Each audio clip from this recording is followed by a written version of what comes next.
briefly with things in Karen, people were coming in. To me, this is almost like a gap analysis to look at our data, what we have, what we need, unfilled needs, and then the cost of those needs. Because the governor, hasn't signed his budget yet, and whatever numbers he's initiative, whether it's 10 million to 30 million, it's not going to be enough. But if we have our gap analysis set in some way as a starting point with numbers that we need to fill, I'm talking dollar numbers, we can be first in line to say, when you sign that budget, we know what we need and we want the check right now.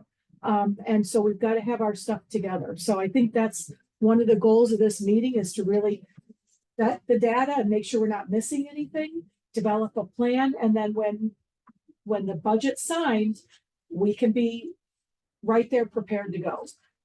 Right? Yeah. Oh, good. So I don't know if you want to do a real super quick, because we're not on Zoom. So it's wonderful that we're all here in person, but super quick, like your name and who you're with. We'll start in the back and then I'll turn it over to Daisy, just so we get a feel for who's here. I'll start. Okay. My name is Aaron Swift. I'm a local attorney. I'm the vice chair of the HLA board. I'm going to be hearing from you in a little bit about the law. Thank you.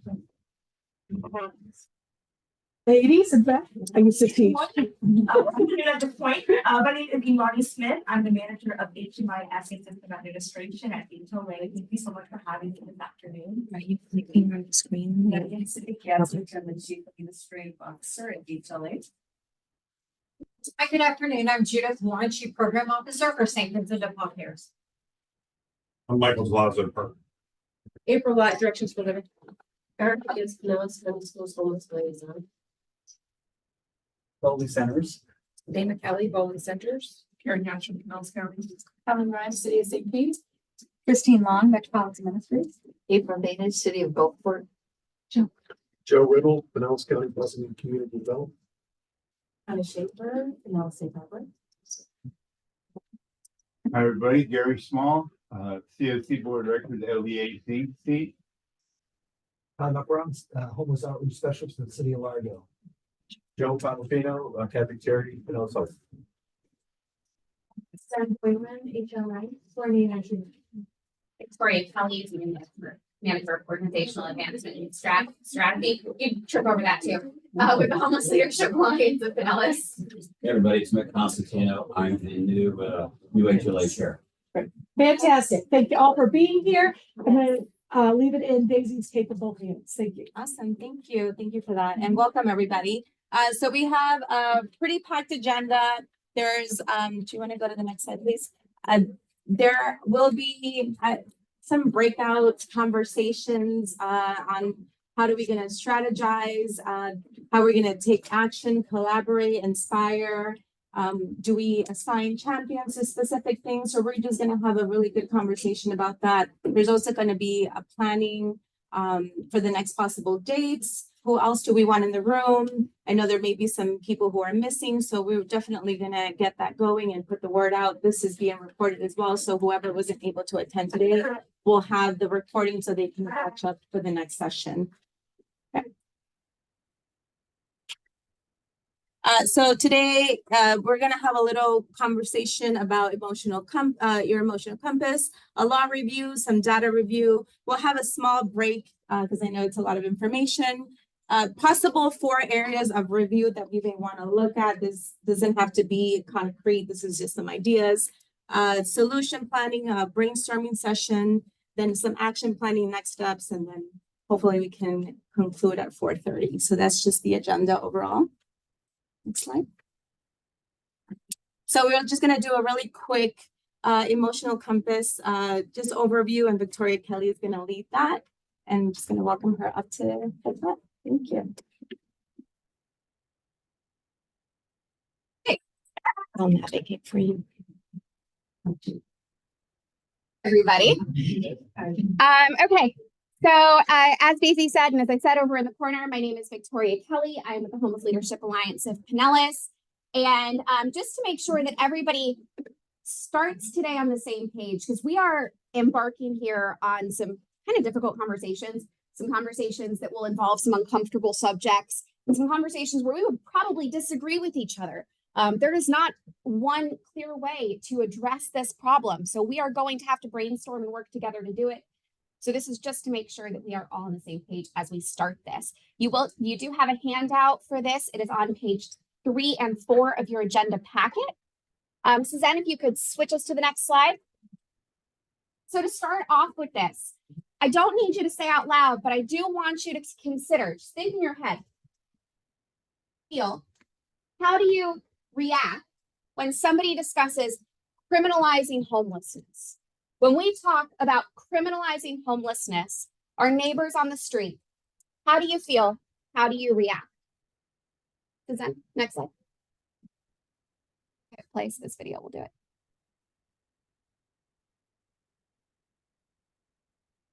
Give us a second because the internet here is a little bit slow.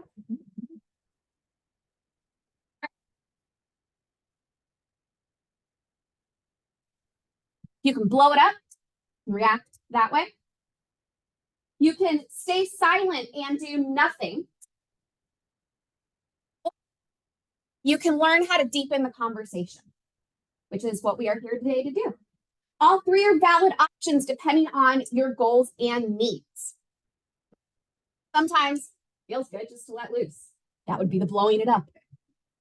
But it probably won't lead to change in mindset or behavior. And sometimes you just need to walk away from a conversation to protect your own sanity. You know, I've done that. If you want to try and engage with the other person so that you can both be heard, here are some tools that will help. I did not make this slideshow. The video that we are watching here will help us learn about courageous conversations and the compass dialogue and cheat sheet that you have. And you'll see here, can you pause for a second? You'll see here, there are a few different quadrants on, that's okay, show, or on the compass. The first, moral. You believe that something is right or wrong. Emotional, you have strong feelings about something. So when somebody talks about criminalizing homelessness, you react with your heart. Intellectual means you're in your headspace, you're about it. You want more information.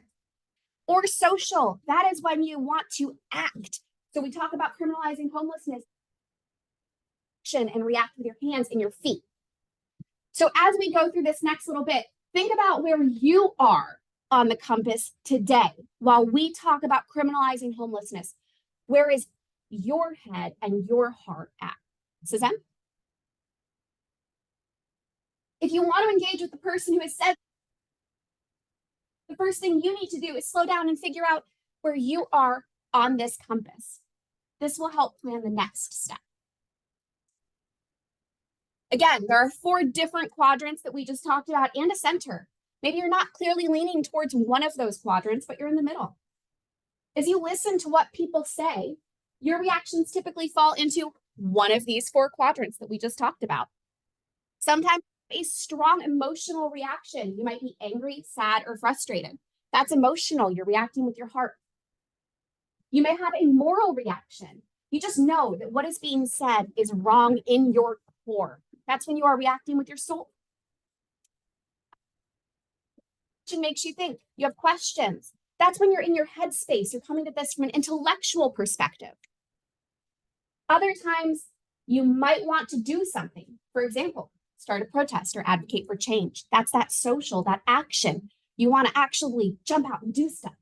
When you get practice, you can begin moving yourself to the center of this compass so that you are in touch with all parts of the compass. And that'll help you respond more effectively to conversation. And then once you understand yourself, then you can start to understand other people. You can figure out where other people are on the compass. And this is how we have truly meaningful conversations. Helps us figure out how to respond. For example, and this is going to dig into race a little bit because that's what Courageous Conversations really centers around. But it won't help us to use facts to make a point to somebody who is on the emotional end of this quadrant. Don't come at me with statistics if I'm in my heart space. And it won't help who is in that intellectual headspace an emotional argument. They want facts. Understanding where in this quadrant the other person is will help you respond in a way that they will actually hear. The dialogue sheet, which you have a little cheat sheet for in your handout as well, will help us deepen the conversation. There are a few different prompts to start conversation there. For instance, you might say, here's some more information about blah, blah, blah, if somebody is in that thinking headspace. Let's find more resources. Can you please give me a resource you're describing? Those are all ways to really dig into a conversation with somebody in that headspace. Each quadrant has questions or sentence starters that will help deepen the conversation. So please feel free to use those. And remember, no one is going to change their mind suddenly because of a question that you ask or a fact that you give. Our beliefs are very connected to a lifetime of experiences. But people do change over time. So let's review. Decide what you want to do when we are talking about criminalizing homelessness. Do you want to blow it up, stay silent, or deepen the conversation? All right, Suzanne, you can move on to the next slide.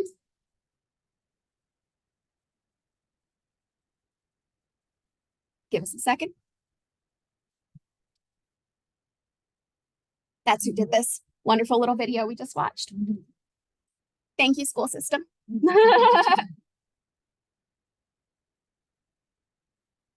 Then you may need to hit the next button down at the bottom.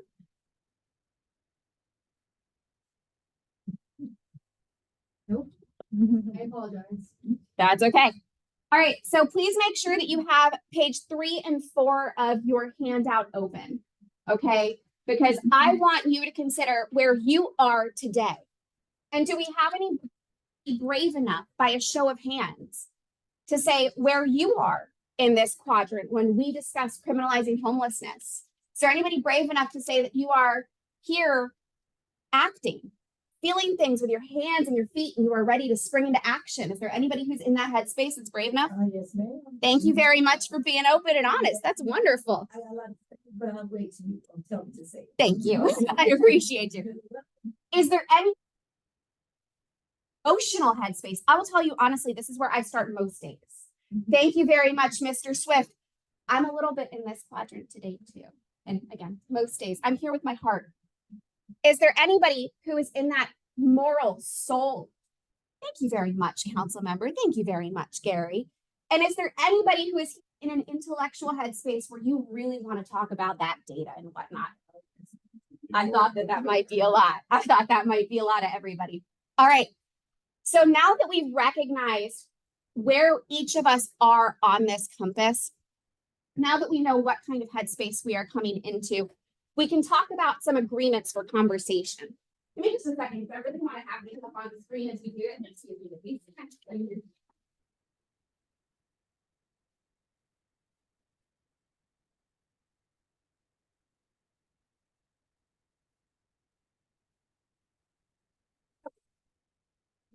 All right. So then can you go to the next slide, please? Into this conversation, let's talk about, next one, please.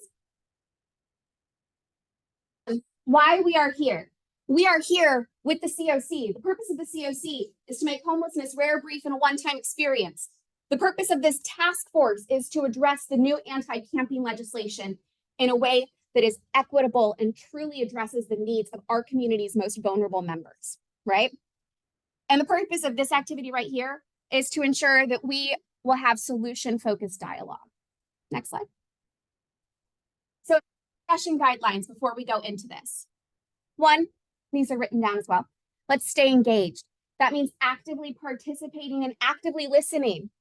Actively listening means that we hear what the other person is saying without thinking about what we will say next, okay? So we actively listen to the people here. We also value each other's perspectives. Everybody is invited here because you're an expert in something. Maybe you're an elected official. Maybe you've been working in nonprofits for years.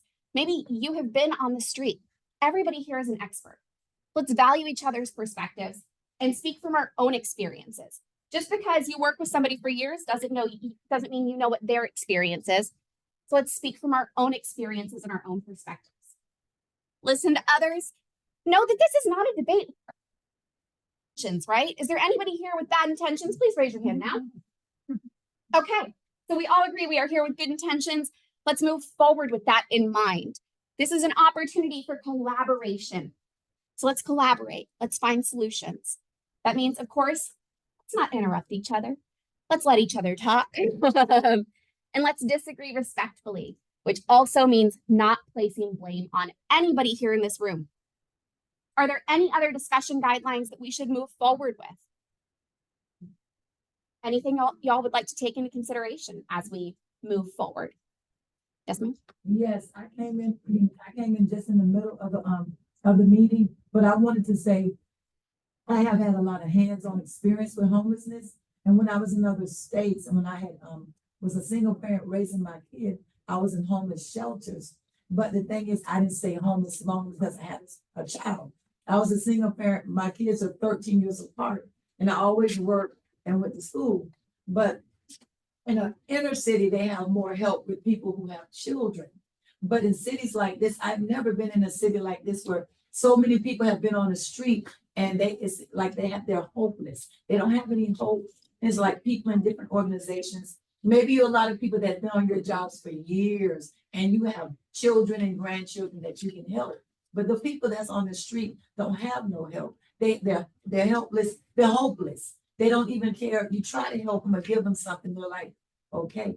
And that's it. And a lot of people, these organizations around here that are good, you know, church organizations or food pantries or clothes closets, they let them take a shower, help them with ID, and help them get something to eat or get a resume. But as far as housing, like shelters, is only two. Safety Harbor in that tent city. I have been among both of them, and they do not treat you well, even if you are a male. You know, a lot of criminals go there, and then they put women there, all types of women, and women don't like it. They don't treat them right. But the thing, what I'm saying is, those are only two major ones here that they take people off the street and put them there. I've met a lot of people since I've been here, about 5 or 6 years since I've been here. I've had hands-on dirty experience with homelessness, and they say they don't do homeless vouchers anymore. The Section 8 and those housing projects, waiting list, and they judge you. I'm a single parent. My kids are grown. I raised 2 of them by myself with no help.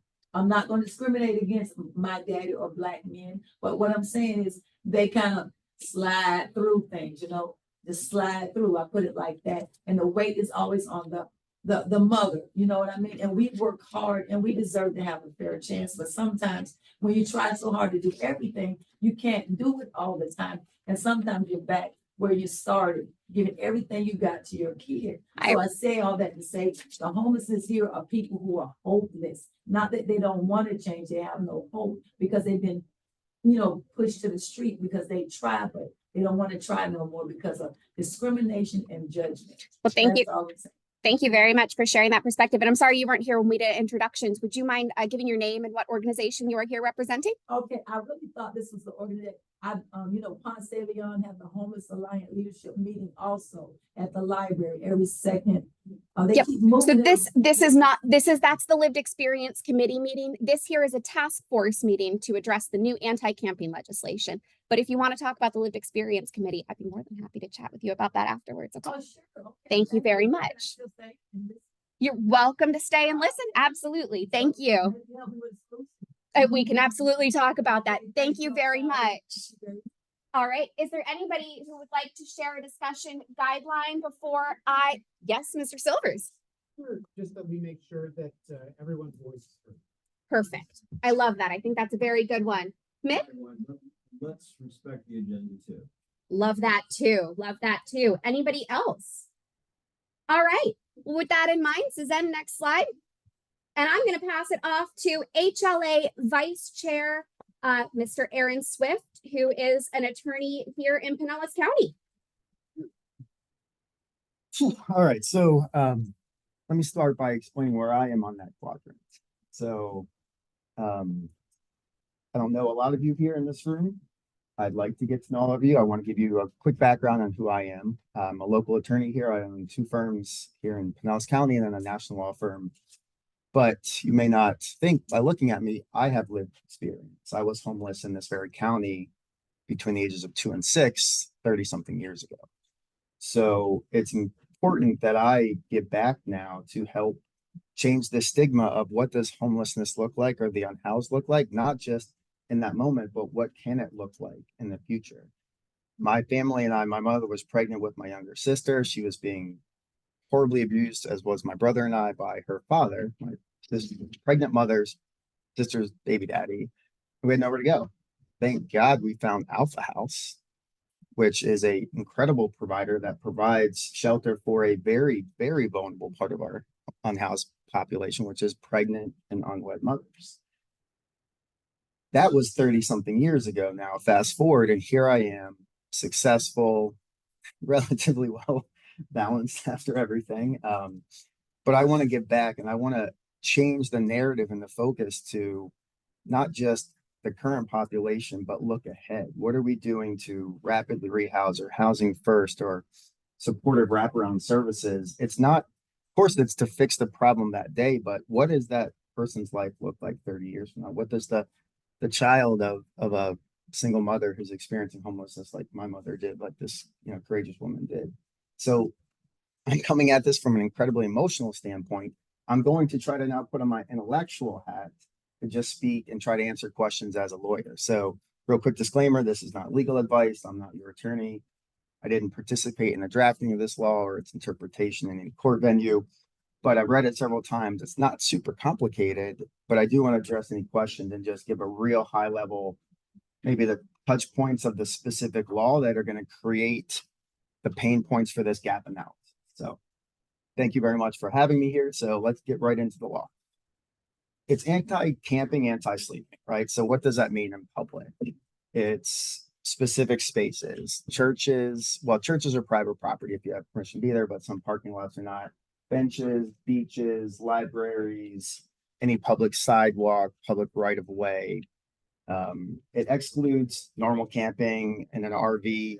It does not exclude sleeping in a vehicle unless you are parked legally and allowed to be there, which most places aren't generally allowing just the unhoused in their cars to sleep. So it's not just limited to certain types of things. It's very broad in the definition. Basically, if you're not in a permanent shelter or in one of these encampments that this law maybe provides for, then what you're doing is illegal.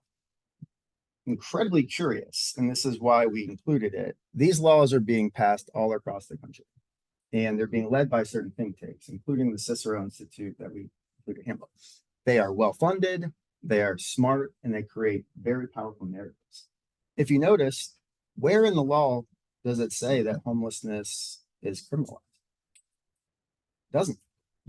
It's very purposeful.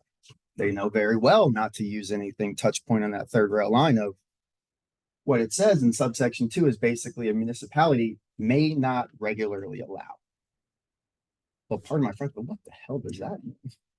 What is regular? What is not to allow? By not allowing, must you arrest? That's one of the logical conclusions. And I think we need to hear from law enforcement at some point in this task force to understand what they're and how they're going to interpret it, because that's super important to know how we're going to address this population, because those that don't live by these new regulations, maybe they don't even know about it. They're transit, they're coming from another community, and we can arrest that person that night. It's just something that we have to think about. But the law is very, very artful. It actually doesn't use any specific language criminalizing. It doesn't have any penalties for the unhoused, the person that is maybe breaking the law by regularly sleeping outside. But it's very artful, and we have to think of the powers behind what's happening while we analyze the gaps, because it is a fight that's happening everywhere nationally. The other thing I want to say is you may have heard of a Supreme Court case called Johnson versus Grants Pass that was heard this term. That's a law basically that is similar in a way. It criminalized homelessness. They actually did have criminal penalties, but the issue in that case was there was nowhere else to go. Literally had exhausted all their other remedies. And the question is, in that case, is it against someone's due process rights by criminalizing their physical need to sleep? And they have nowhere else to go. And the Supreme Court, again, I want to get political. It looks very much like they're going to allow that law. The oral argument was very one-sided. If that law were to somehow be overturned, I would imagine this law gets challenged because I think it's similar enough, but we shouldn't hold our breath. I think that's a Hail Mary of all Hail Marys. We need to prepare and provide and now, analyze and then take action, because if we're hoping that it's going to change, we'll be holding our breath for a long time. So there are other issues of the law. What I find, one of the things I find most objectionable, and again, this is my personal opinion, is if a county can show it is in an economic position that it cannot enforce these encampments, it's allowed to ignore running water, bathrooms, mental health treatment, and substance treatment. You know what it's not allowed to ignore? The only thing it's not? Alcohol and substance use. So just think of where the priorities now lie with this bill, and also what issues are facing this unbelievably vulnerable population we're trying to protect, because that's where the priorities are. If nothing else, if you have no money to give running water or even a bathroom, you best believe have someone there policing whether it's alcohol and drug use. And as most of us, I'm sure, know, that is the exact opposite approach that's going to lead to success. So I'd like to answer any questions. Got about another 3 to 4 minutes. Again, it's not a difficult law. It's short. It says what it says. It provides this private right of action. I think, if nothing else, we need as a group to understand resource allocation and management. The private right of action that allows an individual or a business to sue is going to explode. I promise you. I am a personal injury lawyer and a consumer protection lawyer. I do everything on contingency fee basis. We get very excited when laws like this are passed that says the prevailing party gets paid their attorney's fees, because you know why? Bad actors do it just to basically ransom a settlement, because you could carry litigation out for 2 years and have $100,000 in attorney's fees on a meritless case. One of the problems with this bill is it doesn't give attorney's fees to the municipality if they win. It's if the private right of action by either the business. So my fear, I think a lot of our fear needs to be that resources that should go to these encampments, to permanent supportive housing, to wraparound treatments, is going to be spent on defense lawyers from the city and the municipalities, and then ultimately plaintiffs. And the 10 to 30 million wouldn't even cover that in my estimation very soon. So we have a difficult job, but the law is what it is, and we can't hope and pray that it's not going to stick. Question? So I have a couple. So I'm in Gulfport, and what I've been told is as long as a car is has a license and insurance and whatever, that it can park on the street virtually anywhere, unless the parking lot is closed or something, but anywhere on the public street, and people can sleep in the car. Right. And cars are a unique situation, right? And every municipality has some different rules. So it really depends. Is it a parking spot that doesn't have time limitations? Yeah, Of they course. wouldn't be violating any. Otherwise, anything else. I can't answer that question. I think you have to listen to law enforcement to see how they interpret the bill, because I don't think the bill is as clear as that would even allow that type of. But and I sleeping mean, overnight. it's allowed now. As of October, it may not be.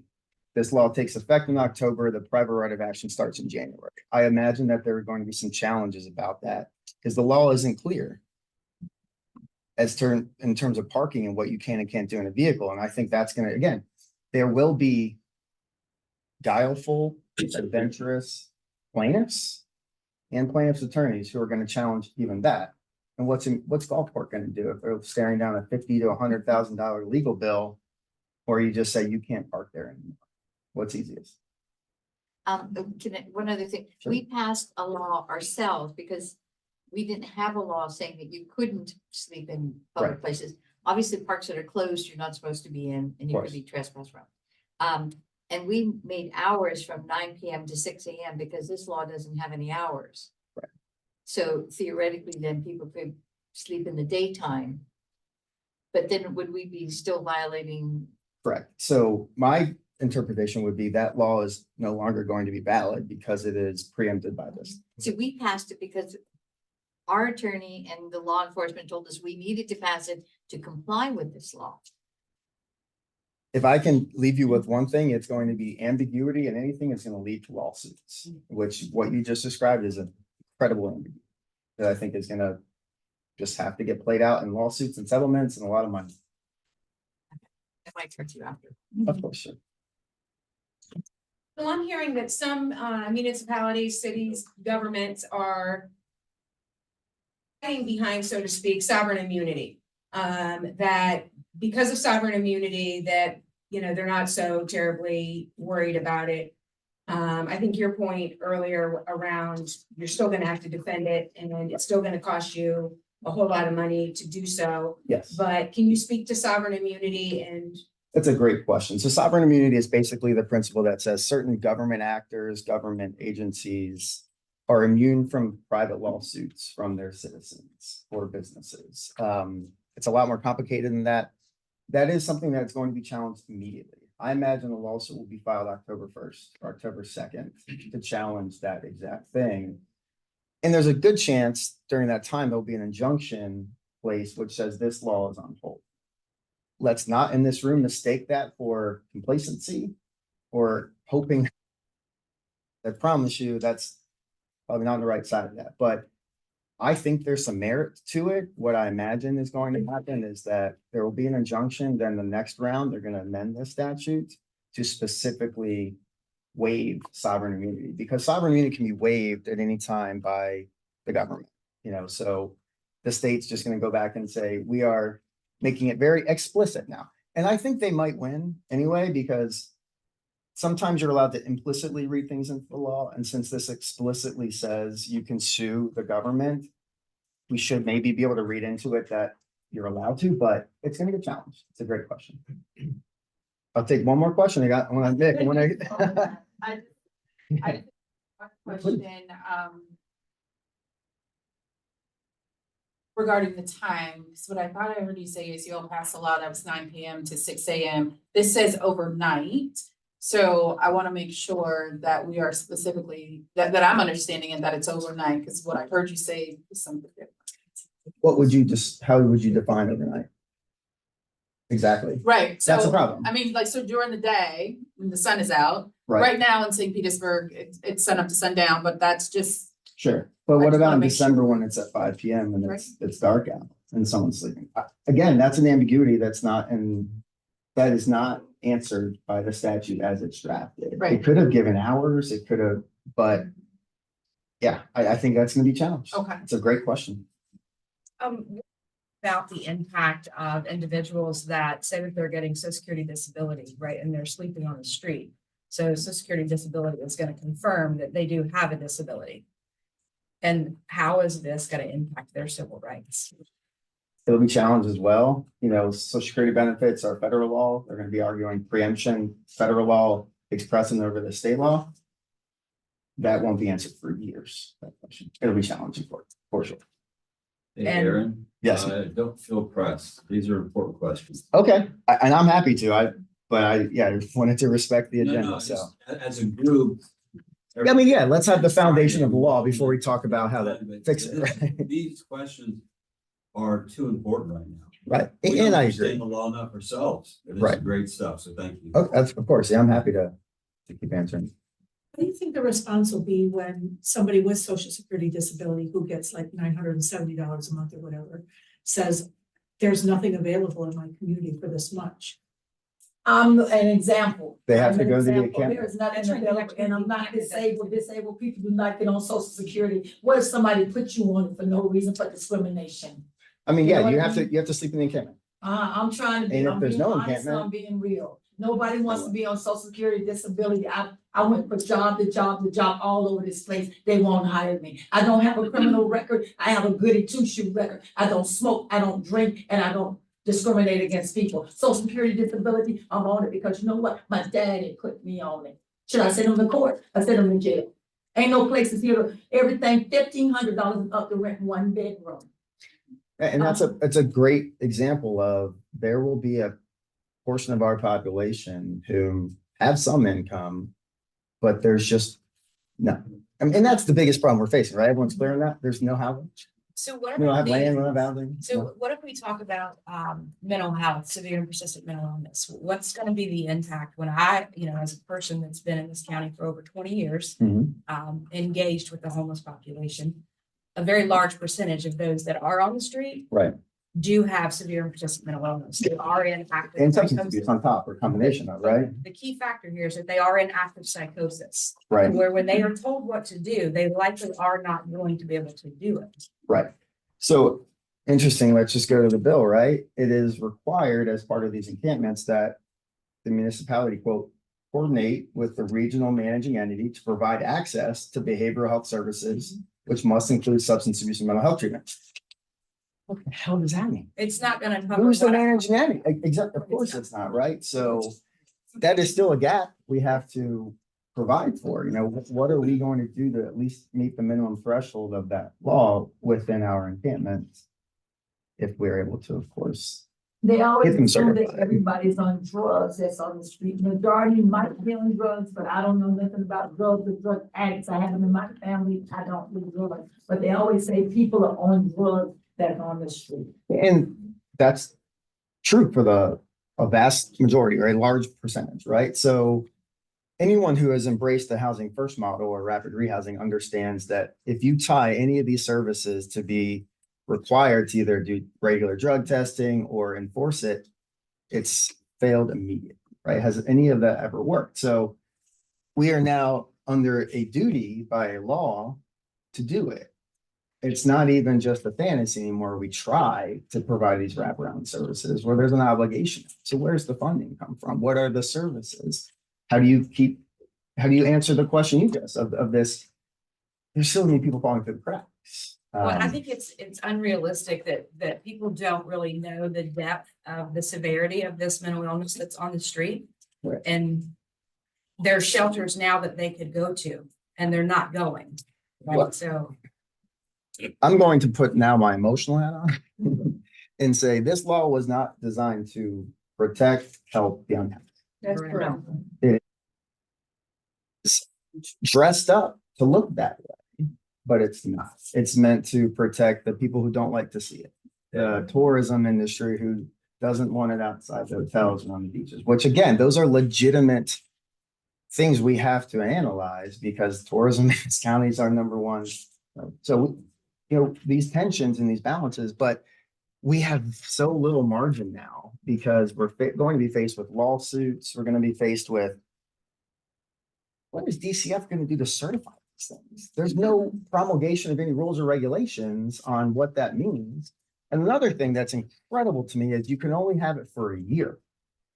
How many months is it going to take to get something up and running before it's operational and we can afford it? And you have people that can work there and now it's day 364. You got to move it. We have a gargantuan task ahead of us. The law doesn't make it easy at all. That's probably the simplest thing I can say is we are fighting an uphill battle. It's going to be a lot of money. Just gonna say, you know, I think I had asked Stacy for these numbers and correct me if I've not pronounced SAMHSA, you know, those ratios. Right. About mental health or substance abuse. I think we need to be on top of those ratios. So when they say they have to offer services, let's offer it. And I think from what I've heard, a lot of people don't go to Safe Harbor is because they're not getting the help they need because the ratios are not. Right. It's Part jail of- diversion, it's not an emergency Yeah. shelter for the homeless, it's Well- jail diversion. Well, Safe Who's Haven. going to provide these services, right?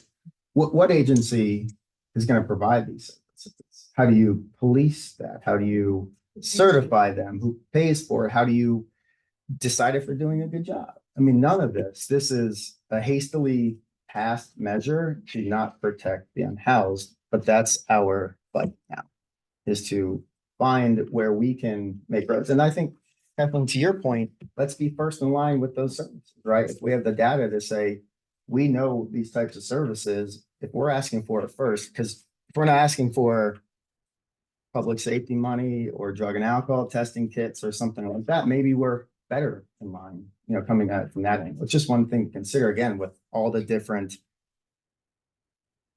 policy and stakeholders that are really impacted by this. You kind of hit on one of my points, that it's only for a year. So even if somewhere in our county, we found a place to put up an encampment. I guess my question is more, we are tasked with, or municipalities are tasked with, you don't have a choice but to put up an encampment because there are people there. Yes. That's how I understand it. So even if we found a place in our county somewhere to put up an encampment, I mean, it took us, I don't even know how long to get Pinellas soap together. Right, like unless we're dredging and We don't have I a mean, place to put even housing, let the alone an rules on encampment. where you can put an encampment. Right, and are so almost that's my impossible. other question to right? that is that, so essentially, if we found somewhere, the people around that, the businesses or whatever. They're gonna would sue us. because They're it- gonna sue as But well. the law Okay. says it can't negatively impact property around. it. Exactly, that's why they're Unless you gonna find a sue. location that does not negatively. impact. And it has to be so many feet away from cars. It's just, Yeah, there is it. So I got that, thank you. yeah, well, if I may, real quick on that. So one of the things I think we need to be real serious about considering is what is when everything fails, when we can't find a place, when it's day 360 or we're dealing with all these lawsuits, what then? Because I think we have to look at LE and say, so what does this law mean to you if there's just nothing? Well, they've been meeting. Of course they have. They have been meeting. And so the plan that has been documented and many of us in this room have seen, right, starts with, we are this week, I think, policing all of the hotspots and starting to educate and give warning. Do we want them to be educating? Giving warning? Correct. And then, but see, in this county right now, the only entity that is receiving funding for case management type services Right. is in fact the sheriff's department. So, but in any case, right, so then by August, I think, according to the plan, we are arresting. And by, they have an option to go to safe harbor, jail diversion, or to jail. And if they go to jail, then if they want out of jail, they have to agree to go to jail diversion. They have to agree to go to safe harbor. So, and that according to the plan, right, we are preparing, Sheriff Gualtieri is preparing to open Wing B, which is my understanding is 90 beds. So it's certainly not going to cover the entire population that we're talking about. But make no mistake, law enforcement is already meeting to do what they are legally required to do, which is in their, which is to enforce law and those kinds of things. And so But they're I would trying- argue that they're going to be challenged if that's not what this law provides for them to do. That's what I was gonna say, that But that's still gonna be tied up in litigation, be a lot of money, but it will be challenged in that way. Based off what you said, I mean, based off what you wrote. There's no penalty for the individual, what I wrote, there's no penalty for the individual actually sleeping.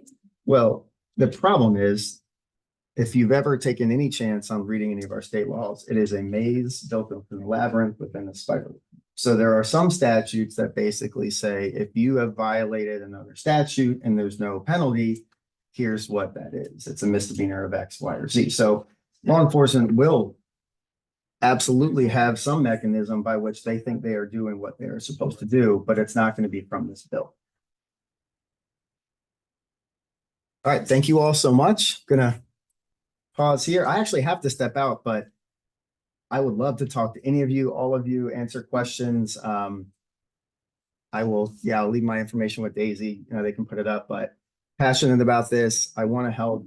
I think also we need to consider some lobbying to be first in line. That's another thing I would impart before I leave. But again, thank you all so much. And please reach out if you have any other questions. And thank you for doing what you're doing. Because again, I wouldn't be here giving this speech now, if not 35 years ago. This county had a rapid rehousing program for my pregnant mother.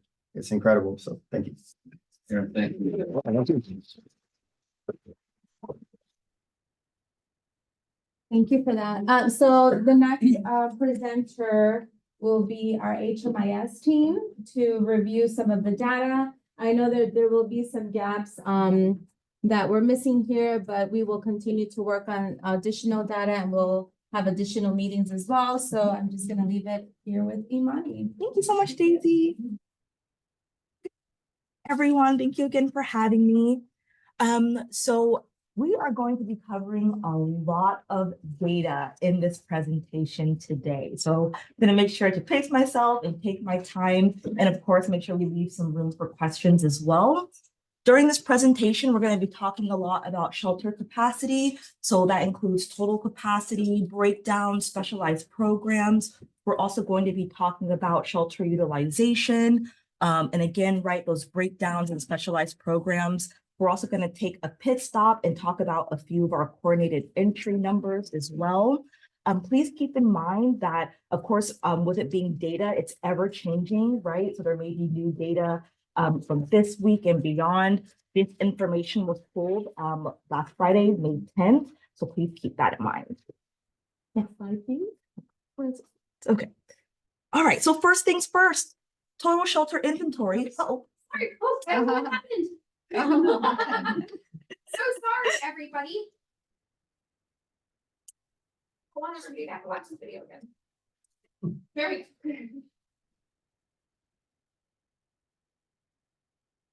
Thankfully, you weren't very far in, Amani. Right. Thank you. Yeah. All right. So first things first.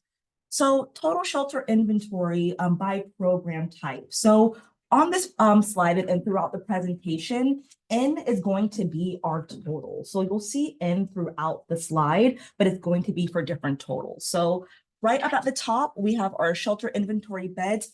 Our total shelter inventory beds are going to be 1,964 beds, right? Big number.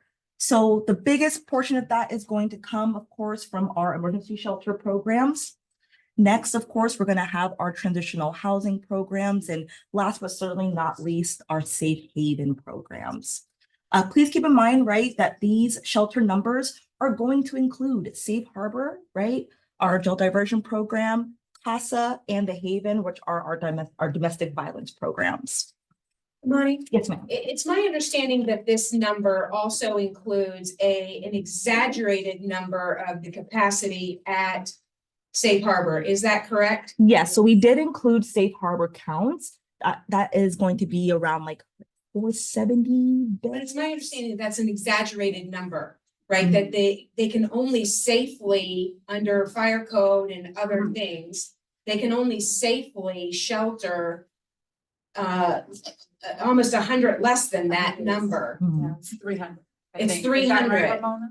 So I think that's what Zach has said before, like 300. yeah, so again, this number, again, I just think we have to talk about like real numbers because we have like 2 hours to fix this problem. Yep. And so I'm just trying to, like, it's, that number includes 180 more beds than we really currently right this minute even have, because you can't safely shelter.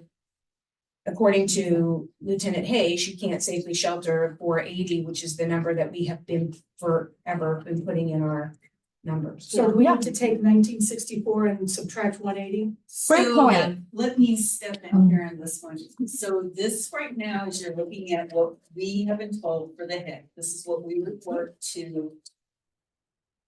When Amani goes through the slides, you're going to see occupancy, and I think that that's it where you're going to see the numbers going down at Safe Harbor, where you're going to see probably 270-ish people at any given time at the shelter versus the 470 beds that they have. So what I will say to that though, Cindy, is that the conversation has been that that's gonna look like we have capacity that we don't actually have. So it looks like we have, right, a vacancy rate, right, that we have a utilization rate that is significantly lower than we actually have, because we couldn't fill all those beds. And we couldn't fill all those beds because, according to Lieutenant Hayes, right, he's not here to speak, but that it would be unsafe. It's a fire hazard, it's this and that, the other thing. So yeah, we're putting these numbers in the system and have been for years. And when you look at the utilization, right, we're at 65% or something, but we aren't. We are at, because if it's 280 of 300, we're somewhere close to 90% utilization.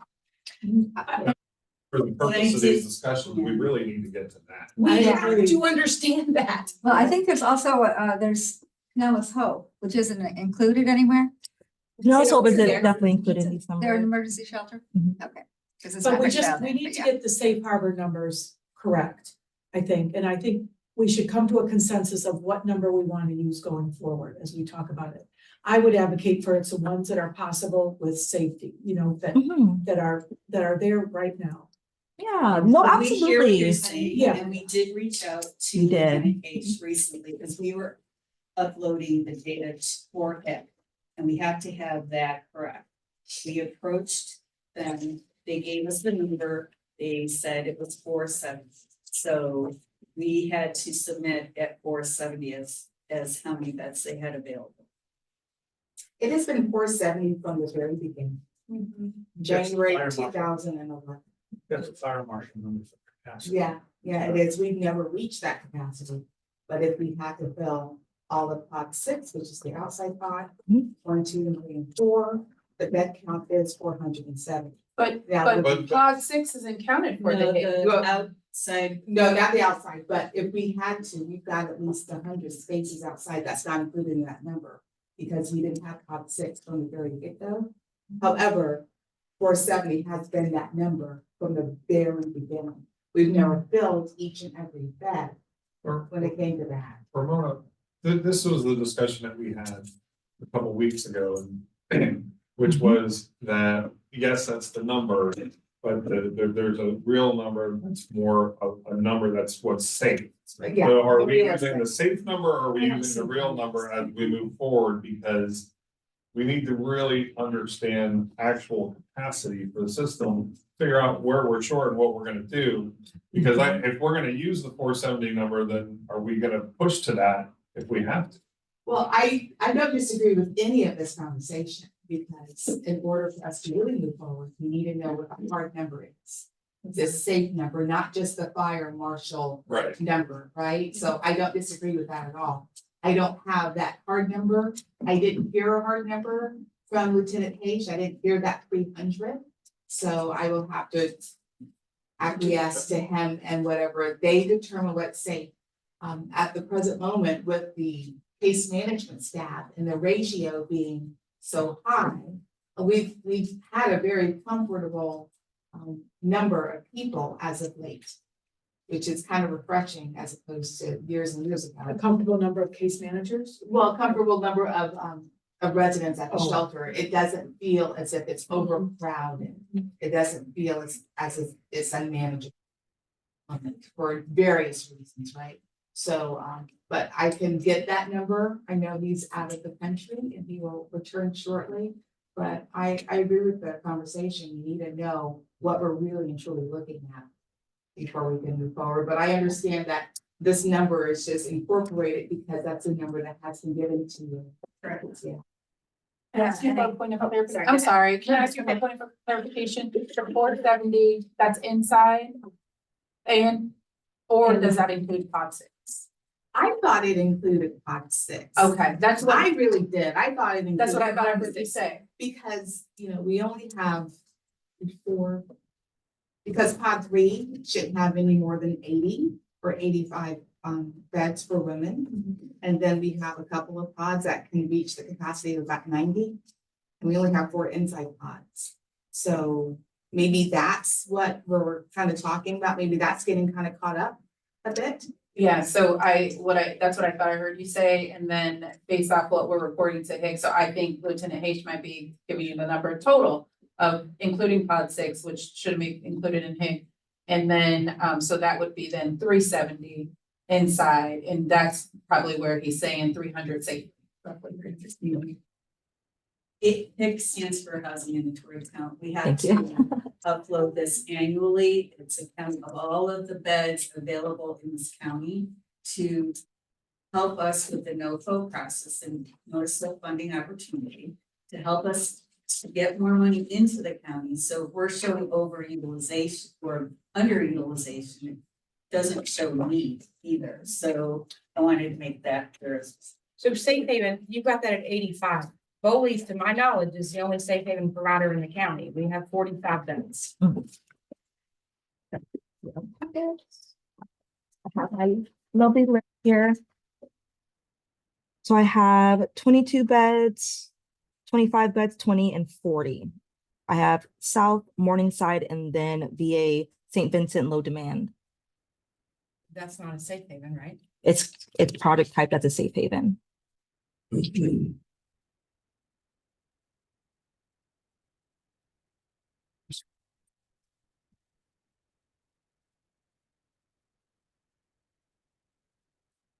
Absolutely. So those are going to include Holy.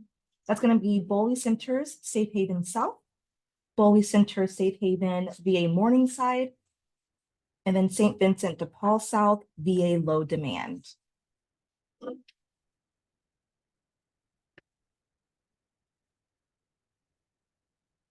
Happy to check. Any other questions before I keep going? Will we make notes so that the sheriff's department's gonna come back with Absolutely. the quote, safe and realistic? number? Yeah, definitely in time for the next task force meeting, we'll be sure to touch base with it. I'm sure he'll be back by then, so we'll be sure to touch base Yeah. again with Lieutenant Page. Thank you. All right, y'all. So looking at shelter inventory for adults without minor children. So apology that this is cut off. That's going to be 96% for our emergency shelters. And right over here as well, you'll be able to see a nice list of how it's been broken up. So again, this is going to be exclusively for adults without minor children, for our individuals. And these are people that are ambulatory, correct? Ah, great question. So it does, let me see. I don't know, this does not include our specialty programs, but when you say ambulatory, meaning like they have like mobility access, things like that. Yeah, but they're not in wheelchairs, are they? Oh, that's a great question. I may have to do more digging on that. We do have like specialty like medical respite type programs, but I'll have to dig further into the ones listed here. That's a good question. Thank you. All right, so shelter inventory for adults with at least one minor child. So for our emergency shelter, right, that total is going to be 100 it's going to be 103. Transitional housing is going to be 15. Very important, this is going to include shelters that provide services, again, to at least one adult, an adult with at least one minor child. Instead of using beds, this is important, instead of using beds, here we're looking at rooms or family units available. Okay, and that's important, right? Because look at this side, right? If we see HEP, right? So they have 13 units, right? Or 13 rooms, but they have potential to house 65 beds, right? Depending on the household makeup, right? So if we do some quick division, that could be 5 beds in those 13 units potentially, depending on that household makeup. I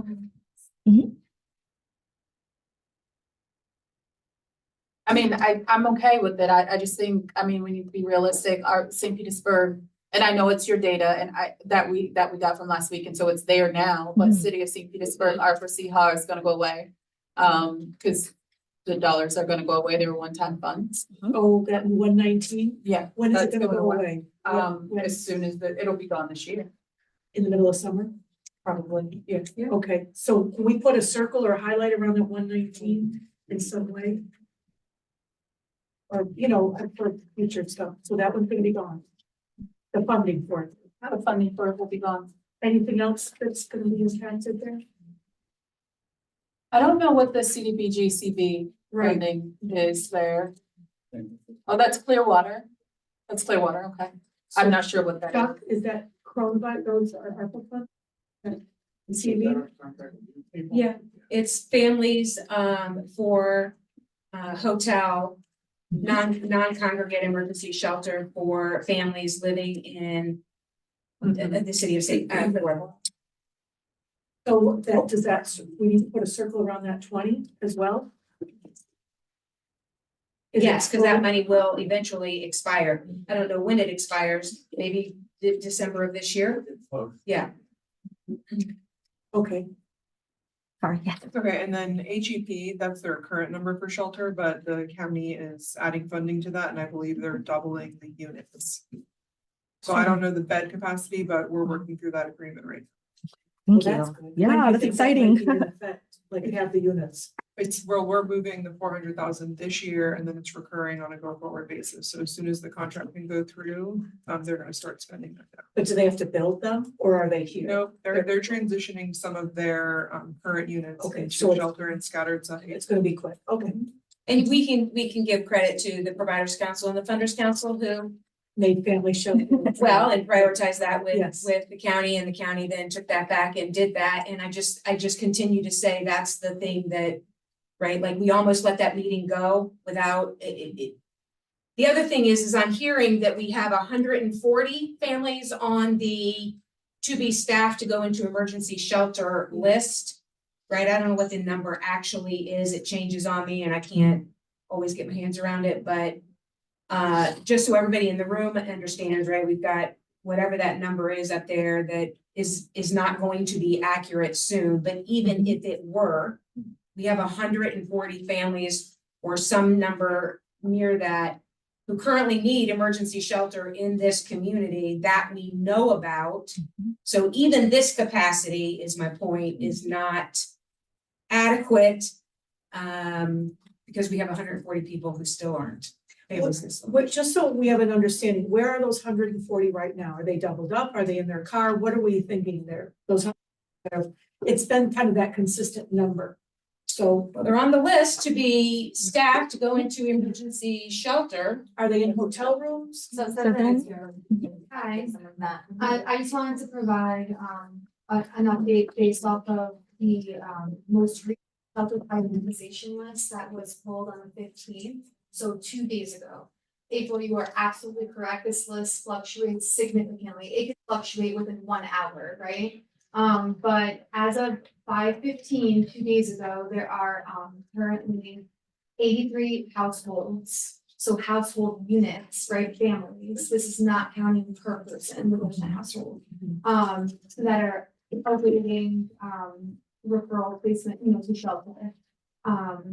And then there was another question that I wanted to provide that information to, but I do not remember who asked it and if they could repeat. I mean, where are they? They're probably everywhere. They're Yeah. So but they are not in a safe place. They're not in a hotel room. Correct. So to our knowledge, they are self-reporting to be category 1 homeless. Okay. Defined by HUD, meaning living somewhere not meant for human habitation. Yeah, that's key. Yeah. But for the purposes of this law, are they camping in a park? Are they sleeping? They could be, And I guess yes. that would be nice to. Or they are staying hidden for obvious reasons. And this number is, in my opinion, is, not the number, right? It's the number that we know about. Again, this conversation, right, feels like Groundhog Day, but we don't have enough place is currently, even with that 140, even if they double the bed capacity along with the units, and I don't know if that is even fair to say, but even if that happened, and the county is one funding source, right? What other funding sources are paying for either the city of St. Pete and Pinellas County for family shelter? I don't know. That's it. And, or JWB. Oh, JWB, Yes. yeah. So, Well, my thought is the purpose is the law and the people who are camping. or But sleeping families should overnight. be, if families present as Well, they are. camping, and they should. So it'd be Have them nice to present know as camping, how and- many are. Well, I don't know that we know that because they don't We are tell us never where we gonna are, know. but I do know that last Friday, there was a family that had a fire and lost everything. So they are literally homeless in our city. And there was a mom with a 10-month-old baby who slept overnight on somebody's front porch. Which it's because she was on the sidewalk that they let her be on the front porch. So she would have been camping. and the NICU called me last Friday to say they have a mom who's homeless with a brand new baby in the NICU. She doesn't even have a car to live in. That's a direct quote. And so where do we put her? Right? So we can give, their story after, they are living on the streets. They are public camping under this law. We just don't know the exact number or parks because they stay intentionally hidden. They're afraid for a variety of reasons that are different than individuals losing their kids being the top one. So here's kind of my point is if people are staying hidden, they're not going to be impacted by. They would be these impacted arrests. because if they're on that prioritization list, that means they are in their car, they're in somewhere that is not meant to be lived. So they could be in parks, they could be in their cars, they can be on park benches, anywhere. What are you saying is that they're less likely to be found, is what you're saying. But they are, but they're not. Families people have a bigger heart for families. So when they call us, they're calling us to get help as opposed to individuals. But they could be like the family, the 10-month-old. Remember, we were in the same meeting, the 10-month-old, that person that helped her let her sleep on the front porch was like, get her off my porch now. So they could be impacted the same way. Well, I think that families typically may have enough money to get a hotel room themselves a couple of nights a week, right? And that's one of the ways that they fluctuate. That And all also stay in couch this. The couch snack. Yeah. They stay at people's houses. They're Yeah. not as likely to be sleeping in a park. And They they do, are, they are. they are, But just it's not, not- just I- not 30 days in a row, I'll put it to you that way. Well, Oh, go ahead. I think the question is not, you're right, they're not likely to be in a park because they don't want to risk losing their children. But if we have this legislation that says if you don't have a shelter for me, you're responsible to put me in a shelter if I don't have a home.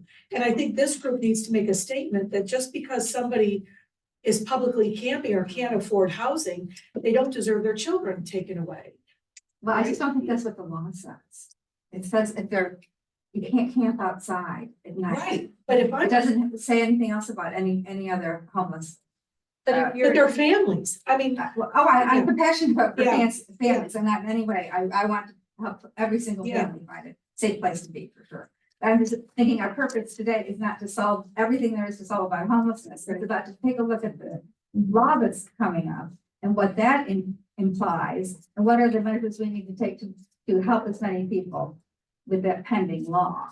Because I don't know if we're gonna be able to solve everything, we haven't been able to do it for, all this time, so that's kind of my point. So I mean, the capacity isn't there and they are sleeping outside. So what a local law enforcement officer said to me is that historically, which I think is your heart, example, is that, they tend to be, law enforcement tends to be more compassionate when there's a family and they try to help them move along. But when October 1 comes and really when it gets closer to January 1, right, that if they can't just turn a blind eye and say, right, like you can't be here, you can't stay here, you have to move along. The question then becomes, then what, right? Because we have a capacity issue about where they're going to go. They can't just go to Safe Harbor, which, at this point seems to be everybody's answer. But they can't go there and they can't go to, this is where they can go, right here, this right here. So if I hear you correctly, what you're saying is if law enforcement has a family, there's no place for them to go. We have no place to offer them. They can't be arrested. Right. But can I interject? Or they could sue you for not offering a place. The law enforcement has been bullying homeless people on the street. A law enforcement have been bullying. You said something about the families on the street. They do not help them. A lot of people be at the library in the park. A lot of people be downtown on the street. There was a pregnant woman downtown. Law enforcement bullied them. I'm so sorry. I have to tell you the truth. I be downtown. I be young boys that want to go to college that's dirty with no clothes on. They will not go. Law enforcement bully these people. They bully them. You need to hear the truth from somebody who experienced it. Maybe you don't understand. I hope you'll never be on the street, but it's not your problem. We live on this. It's people that live on the street all over this world, all over this place. I've been in Atlanta. They live on the streets downtown. They look at them like they're dirty, like there's nothing they can do. They lose hope. Law enforcement bully these people. They bully them. They bully them. They bully them. Can I say something? I appreciate where you've been, 100%. 100%. None of us in the room will ever understand what you've been through. You have a lot of passion about it. We have compassion here for what you've been through. We're trying to find solutions for those kind of situations, but outbursts like that aren't going to help anybody in this Well, I do room. apologize. We do understand. I do apologize, but you need to hear it from people that live on the street, so you can't help. You need to hear it, but I believe it's no problem. No, But you that's need to hear my illegal. No, voice. that's illegal at So all. you have to understand, you need, it's people, So I we do know have Spanish committee people, for that. Spanish people that have babies. Spanish people This is that a have, difference. ma'am, I know you don't understand. You do not understand. You will never understand. You look at me like you can't understand. People like you do not need to be in leadership. I will excuse Okay. myself. Thank you. I have no problem. Thank you. But you must understand, I will go to the court, I will file a report against law enforcement, I will go to the Senate, I will go to the government, and I will go to the president, because it doesn't make no sense for being bullied, of being homeless on the street. I'm just like anybody else. I have parents, I have grandparents, they went to school and they worked hard. So it does not mean people who have positions like this, you can't help. I'm so sorry, but I will remove myself. But thank you very much for your not understanding, because they bully me and bully, in the church they bully me. I have a right to speech. The United States Constitution, the 10 Commandments. Honor thy father, thy mother. Respect one another, love thyself. But law enforcement, guess what? I am gonna call the president. I can escort myself out. I do not need to be bullied like this. This is ridiculous. Every time I turn around, it's law enforcement, it's law enforcement, it's law enforcement. Law enforcement is gonna be gone, exiled out of here. We need to move along. And it's against the law. Freedom of speech, United States Constitution. So these slides are gonna be emailed as well, so you have all of this data. So you, and sorry we didn't get to the opportunity to print it out, but definitely we will send this out to you electronically. Yes, definitely. Law enforcement, and bullying people, law enforcement and bullying people, law enforcement. I'm sorry, excuse me, and bullying people. So I will go taking to- a look at shelter inventory for veterans. Taking a look at shelter inventory for veterans, right? So on our side over here, we're going to have our programs, right, that are designated to support our veteran population and our veteran community. I will double check on that safe haven demo for St. Vincent. I'm sorry, but I just need to say, what we just witnessed, that's severe and persistent mental illness. This lady most likely has some form of paranoia, schizophrenia, schizoaffective, bipolar. Trauma. And this is the exact example of what I'm talking about, that when these individuals are told, you're gonna have to go to this location or you get a citation. You saw what happened in this room. I could feel how uncomfortable everybody was in this room. There's CEOs in this room. The level of skill set that's gonna be needed to manage a large number of individuals like this that are not meeting criteria for Baker Act, because she's not.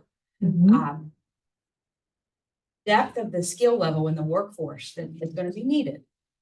I don't see it. And that then speaking on behalf of the social workers at the shelter, this is just a Tuesday morning. Correct. And this is all day, This is all every day. day. And I know that others have opinions about Safe Harbor. I get it 100%. But until you are there working alongside those social workers who bust their butts every day to provide services, and to hear that they can't get help at the shelter, that there's a disconnect. There is a. And that is huge why disconnect. staff don't stay also. That is major compassion fatigue if you have to deal with this every single day. And the best and safest way to do it is ratio. Thank you both. Absolutely. Any questions in regards to veteran data? I was saying, Damon, I'm definitely going to check on the St. Vincent program for you in regards to that safe haven. Thank you. Yeah. Thank you. All right, so now taking a look at our domestic violence shelter. So keep in mind, right, this is going to include shelters that provide services to survivors of domestic violence who are currently fleeing. Okay, so right here on the list, it's our two big ones, right? Hope Villages and CASA. Questions at all? We'll keep on moving. Next slide, please. Next slide. Okay.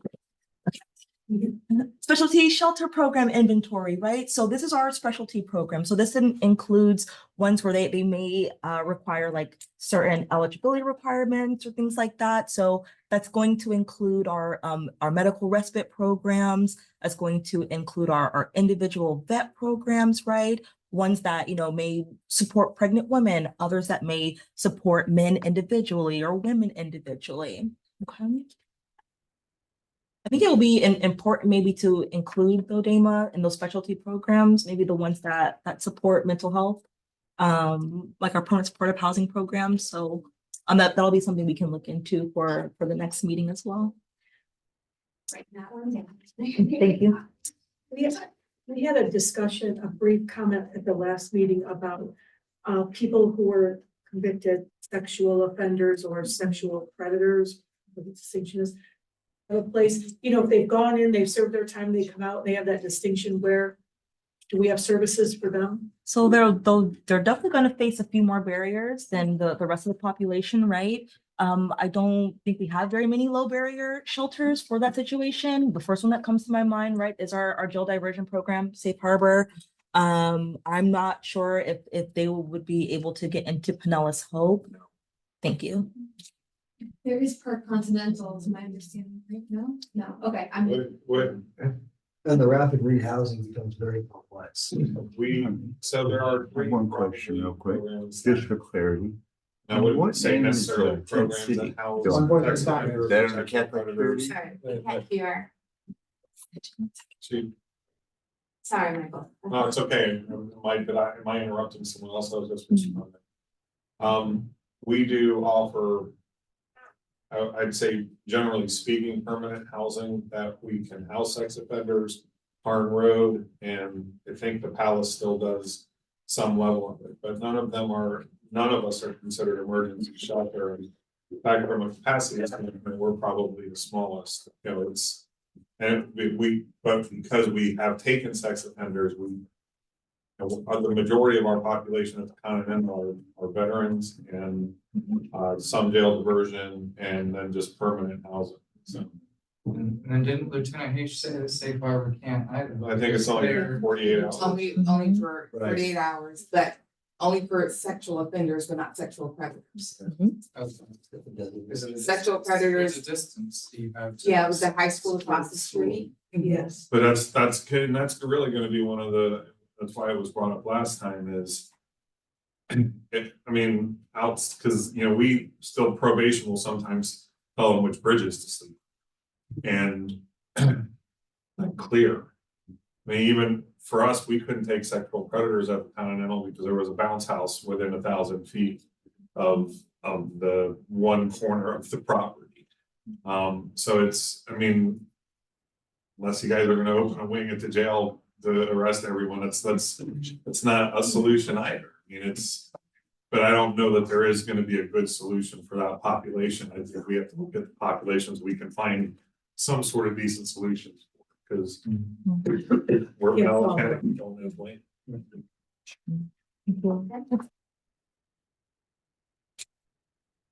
Hopping into shelter occupancy. Next slide. All right, so this is going to be for the month of April, so please keep that in mind. So total shelter utilization percentage by beds, if I can speak. So for our transitional housing, right, so we're averaging 229, Safe Haven averaging 85, emergency shelter 1,411. So does that total? Yeah, so that's what. That totals up to the total, everything's being used. Yes. More or less. This is talking about like, oh, no, you're okay. Thank you. So it's close to capacity, right? So that's what these percentages are going to be here. So 80%, 60%, 62%, yeah. That's beds, is that capacity? Is that the current utilization? And then We don't have it's a 85, we don't conference have 85 sick in beds. So we don't- Mentioned that. So Okay. Take this. Recording one. No, thank you. So this is going to include Safe Harbor. However, the DV programs are not included, so please keep that in mind. So this is going to include, me jump to my appendix here, Safe Haven and our transitional housing. So that includes our 3 Safe Haven programs, our 10 transitional housing programs. And then for C, jumping to my next one. And then C is going to be our emergency shelter, right? So yes, this is what's being currently pulled out of our HMIS system, minus the DV information because they use a comparable database. So are we okay with these numbers? No, I think we need to take I think we have to take the chance to take the hit on the hit.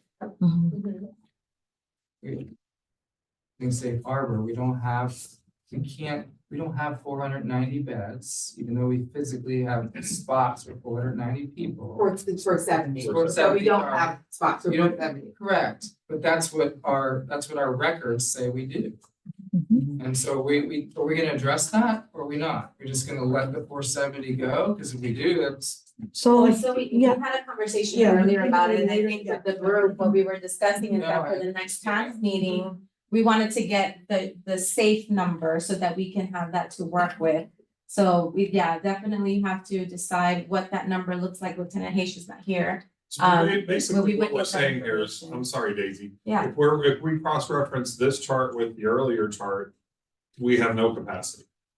Right? I mean, if we're saying the real number at Safe Harbor is roughly 300, let's just use that as a number. And we're saying our capacity is 1,900 and something, and we take away that extra 170 and we're at 1,800. We are saying we have no open capacity in the system. Is that accurate? That's what it looks like. So then we have to figure out if we have no capacity, what are we gonna do? What are we doing? Right. And I would, in giving a little feedback on this presentation, I had made the note that we might be using this presentation to share with others, to share data, and communicate in whatever way, if people in this group want to do that. But maybe this is where we have an inserted slide after this one that says, we are at capacity right now. To the best of our knowledge, and as things fluctuate by the hour, we are at capacity right now on May 17th or whatever it is, right? I mean, if we're in agreement, I think that needs to be clearly communicated. I'm with you, Kathleen. We're at capacity, so now let's come up with solutions Right. because we're at capacity now. We're gonna be at capacity October 1st. We're gonna be at capacity January 1st. So what's our solution? And the cost. Right. And the cost that's associated, so that when we're first in line, we've got a firm number with data that backs it up.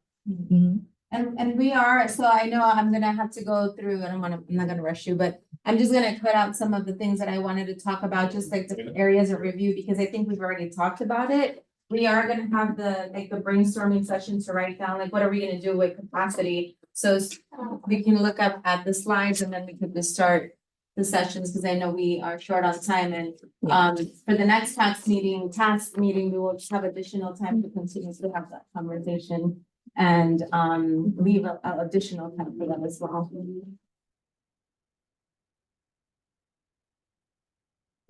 And then look at the waiting list. Okay. referrals. Yeah, we can just jump to the referrals. Yeah. You just jump to the wait list, please. Thank you. We can see with no capacity, who's waiting there right now. Next slide, you wanna look at what you were on, is that was showing your average occupancy, your bed capacity, and your utilization. Safe Harbor, 46%. So that's what you wanna look at right there. Right. Look at those percentages, that's what I was, struck by. Yeah. And we can leave this up when we're having our conversation, because we can see what that looks like and then really look at the true numbers as well next time. So that's what I was mentioning earlier today, is that we have been enjoying, I guess, a smaller population at this point. So even if it were adjusted accordingly to whatever, it be 300 or 370, we're just not at full capacity right now. And then how are we gonna have that slide that I suggested as we are at capacity on this date, but our utilization numbers aren't at 100%? I mean, 98, 88, whatever, those are fine, but a 68 and a 40. And I think Right, that's you that's know- what we're talking about, right? Because that number is not Yeah, you real. lower the safe harbor pick, and like Yeah. you will put that to reality of what the Right. capacity Okay. is. But we have to be willing to take the hit on the, on our. On what we're NOFA. reporting. I think we have to be honest about what it is, what it is. we're doing. We are gonna take a hit though on the NOFA.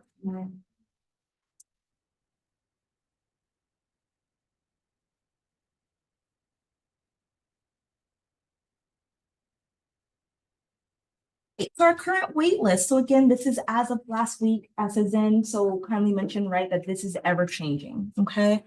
So as of last week, our families currently on the wait list for housing, we have 78 families on the wait list for rapid rehousing. And then we have 6 families currently waiting for permanent supportive housing. Then we're jumping to individuals. So for individuals, we have 555 individuals on the wait list for rapid rehousing services and 174 individuals on the wait list for permanent supportive housing services. Would you want to include an asterisk with average wait time? Oh, that's on the Because next it's- slide. Was it in? Haha. Oh, time. Thank you. So apologies, these colors are a little close. So for this top one, right, permanent supportive housing, our total is going to be our 470 there, or 407. And then jumping to our individuals, that's going to be this section here with our 634, right? And that's average length of time to housing in days. Okay, apologies. And then the last but not least, for families, it'll be that below or next door with the 16. 134 days. So families, Three it's years. 16 days, but individuals, it's over 2 years? That's because of the shelter capacity Okay. that we have for individuals. As we talked earlier, families are often found in different kinds of places. Yeah. And when we see them, it's a little. So for our next session, I would like to have this this data up. And I think we're gonna do, I don't know if you wanna do, we're gonna do that or we're gonna do split up session on the tables. Yeah, on 4 different tables, everybody, 4 or 5 tables, everybody fine with? Yeah, going to sheet. All right, I'm going back to the individual. Trying to remember which one everybody wanted to see when we, is it this one? No. So capacity, the shelter. There's a point where this again, we've had this talk when I was with the city of San Antonio, I ran their division for homeless outreach. With the HLA or Sarah in Texas and San Antonio. One data point that you're missing that's really prominent in this area that I've never seen in 4 states that I've worked in is the fact of ADA or medically fragile because of the aging population you have here. I'm seeing a huge increase of female in the Largo area, female unhoused, middle class, worked their whole lives, never even been close to homeless, and all of a sudden are being pushed out on the streets. Yes. I won't get into why, but that's a huge number we have to look at, because when I go to Lovely Pinellas Hope, and they're always so accommodating when I bring people there, or they're always trying to be accommodating, but at HEP I have bunk beds. I have people that have to sleep up there and down here, and so it's easy to fill the bottom ones, but I have to be really choosy, because I know I'm gonna have somebody on the borderline senior or has some disability, and I can't get them anywhere else, because, you know, if they're sleeping on a floor or a mat, they're not able to get up and down, there's not enough capacity for staffing to support that. So I think you have to look at vulnerability medically fragile, because I'm seeing a huge influx of aging populations in that now.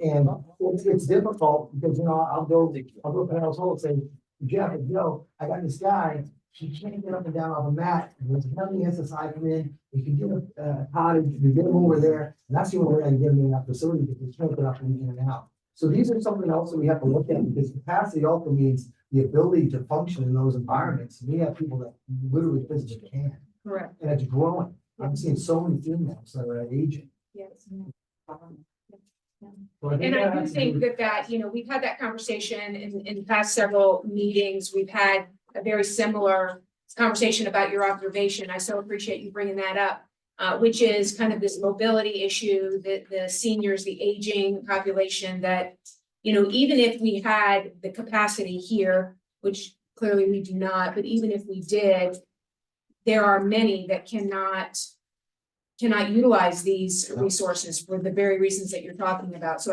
I agree that we do need to capture that in our deficit, you know, something that we're gonna have to Yeah, solve or invest in. it's huge here. Yeah, it really is. Yeah. And I think it is, you know, the national number is that the fastest growing population to enter homelessness is the 62 and over. So that's true. But you're killing it here in Dallas County. We are, I've never seen these numbers. Yeah.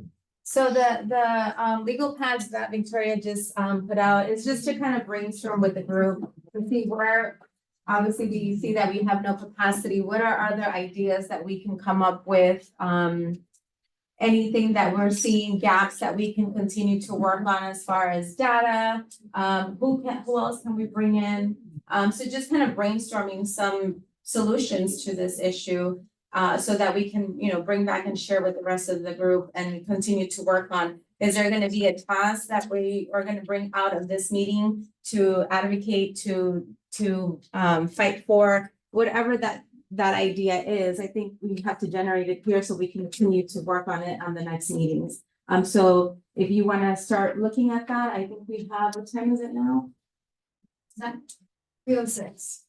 Okay, so we have about 20, 30 minutes, 30 minutes to kind of brainstorm and jot down some ideas and see where we are. And then we have some time to share and kind of look at what everybody else has brought up.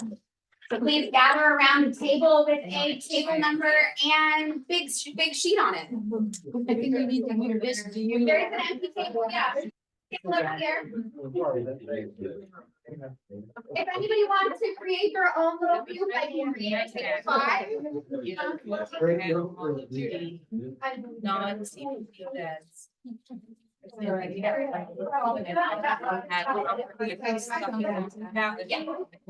Basically, you got everybody review.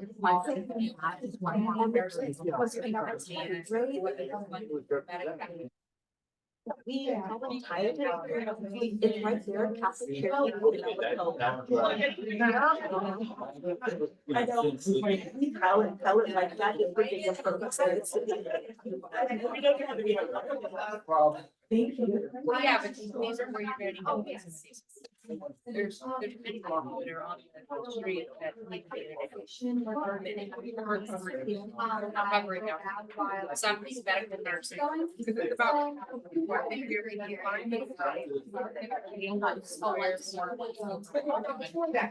And I'll take that. All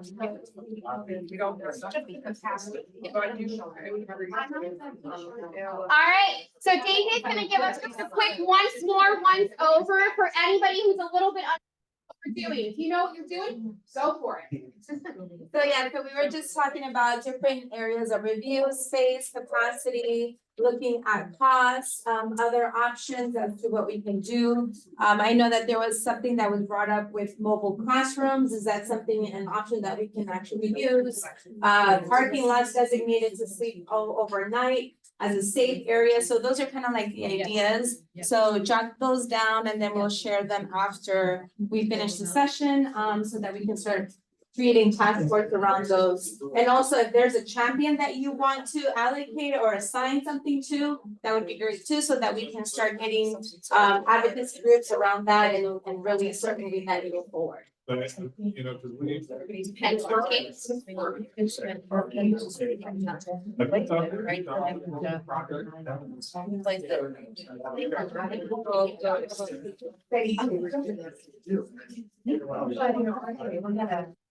And like,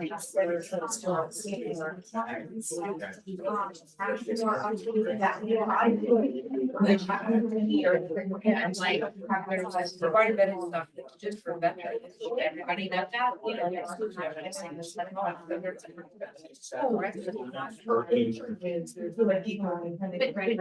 Overall, you're listening to the kind of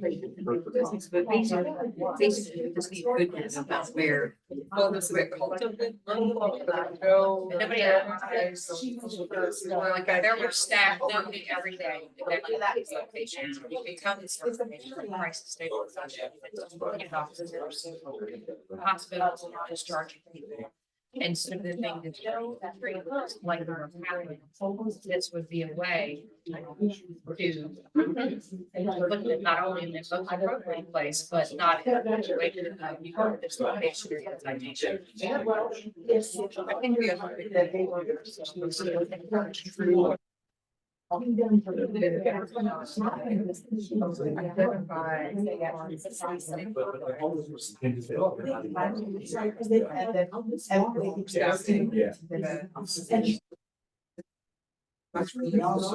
so And it's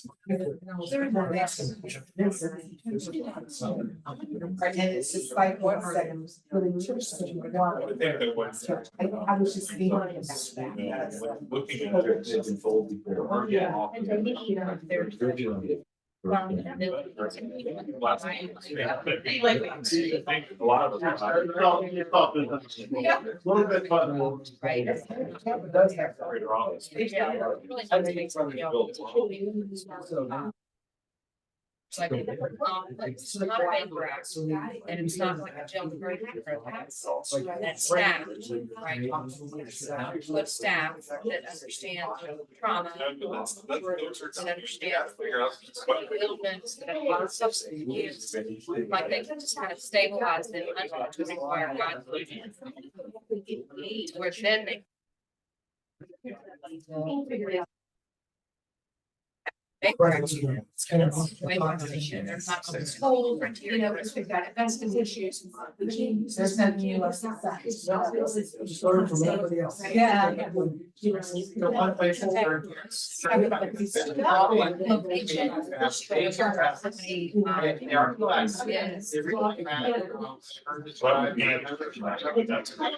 Yes. That's realistic. But it could be for, it's not just moving out, like it. Now I capture all ideas, I think you're already. Like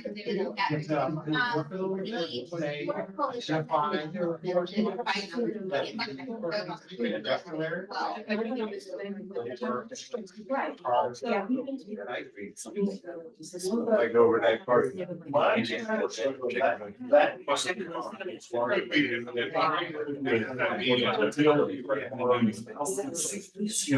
Yeah, you can't say you weren't there. You know, like 3 seconds, you had already emailed me.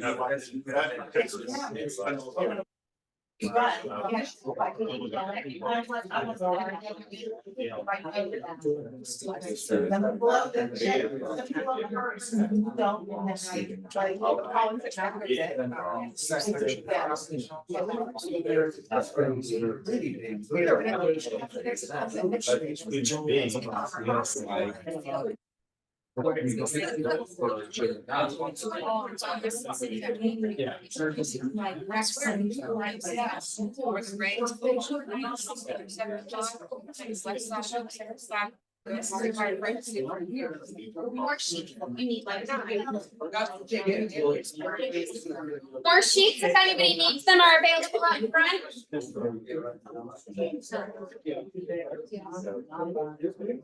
No, I didn't.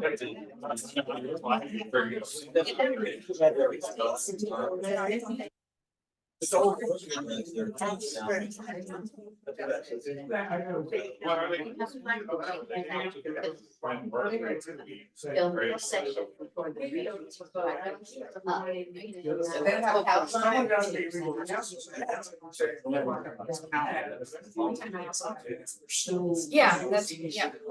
I'm just thinking there, in my mind, it's the same notation, it's a way for everything. It kind of knocks out all. It's a that. It's like.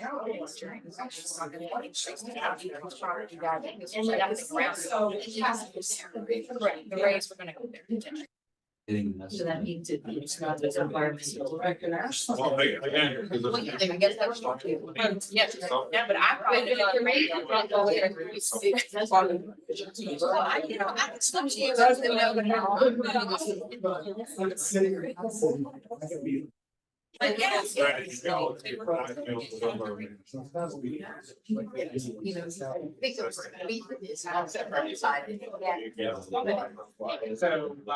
essentially, actually. Yeah, it's supposed to be right there, so all that county. County solid. Across the interstate.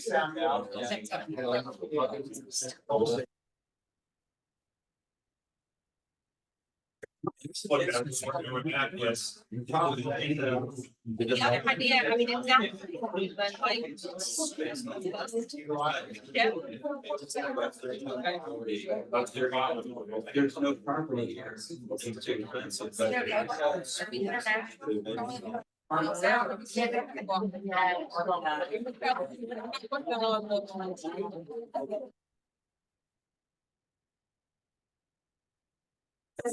That's right. Right on the line. Yeah, it's not, I mean,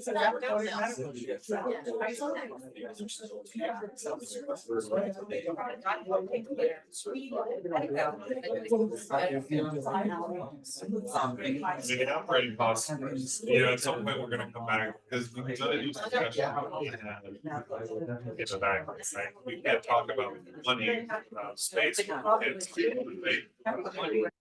No, because then this to me is. It's true. How do we get?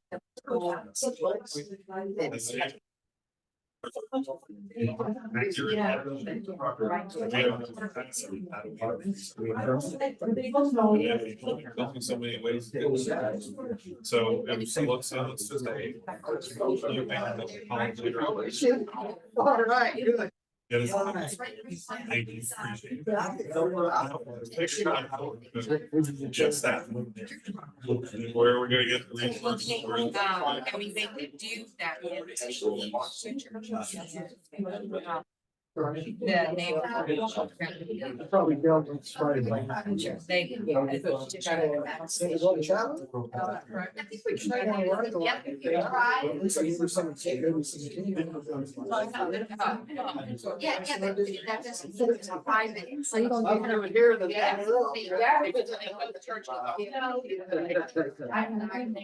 I did. It's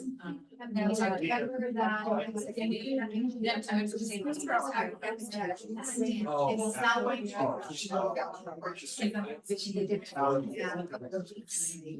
I shared this with my. It started.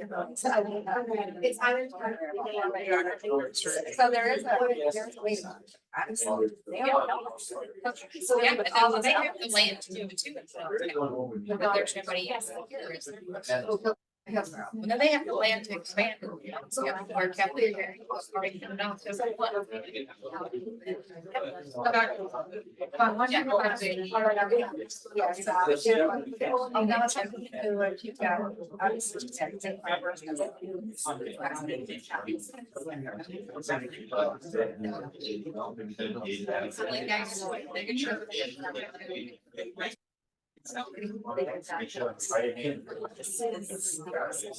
Well, and here's the thing, I also think. Okay, all right, thank you. I've been wondering about. It's sort of happening. What I'm very short of what our long range. I'm looking at, well, sorry. I want to have some. I want to tear down a couple other schools, but, you know, real estate.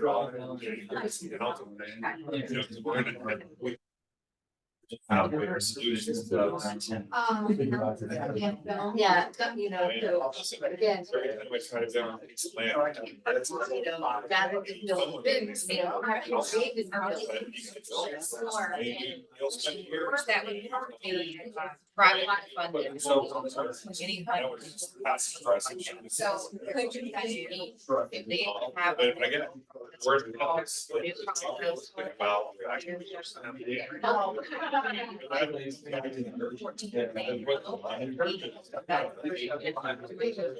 And now they're like 83. And everything also has to be bought by USA, installing, building things. And that's where that.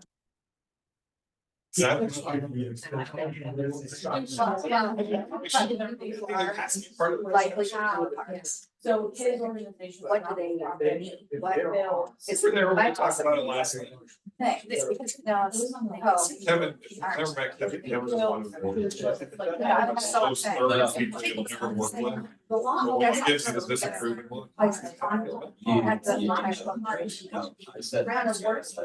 well, I mean, I think the population, so the chart is such, there's a very small percentage that are just there. And I don't really want to say that's just there to be there. Like, Yeah, amazing.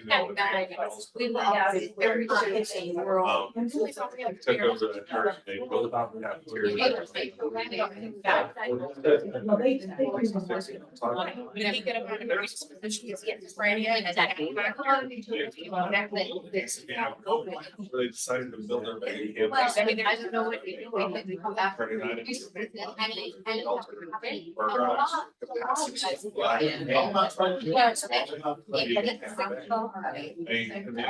Taking things like that.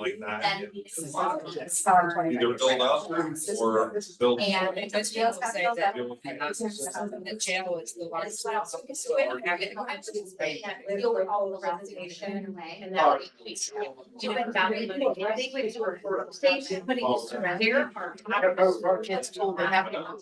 And then review it, can go get your kid. Then they would have to. We got. They turned it into a mission.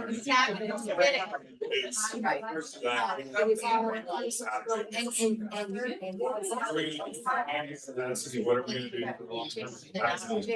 6 full. That's goal, and then we're not building. So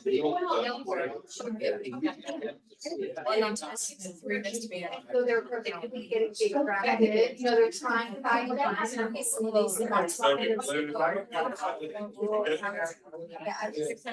one thing I answered on that so once they it's like this, but they like. It's like, but I think the ones that's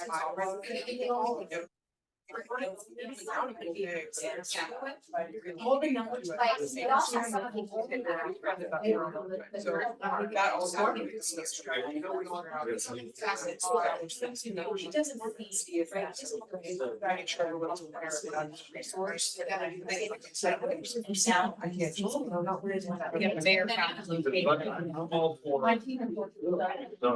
Money I have to do, you know, like it's doing. And I'll go back to Spencer and say, give us that money. Legal man behind the church, we won't use it for our population. As long as they're. Maybe that would make sense. It's not in the parking lot to close. It's just on the street. Yeah, that would be right. So you think that's what they. Thinking outside the box. It's just not good. Don't have cars yet. Right, but anybody, Population. there's tons of people Is it from here, right through, especially. Those I aren't. mean, even coming from other states. And then if they find out that we're able to do that here in the County, county. Right? You are excited. My understanding is. I agree, but then. Really. It's exactly something that I'm referencing. It's not like I had a conversation last week. It's like 3 years ago. They're just starting on it. They're cool and we want to.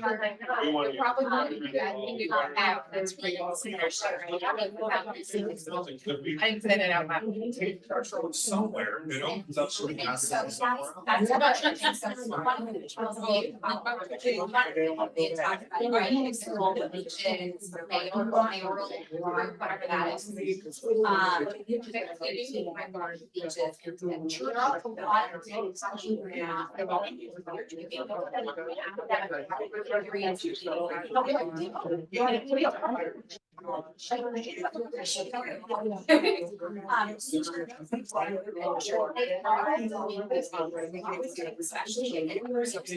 Whatever that is. Also does. I brought it up. It's an actually a good thing.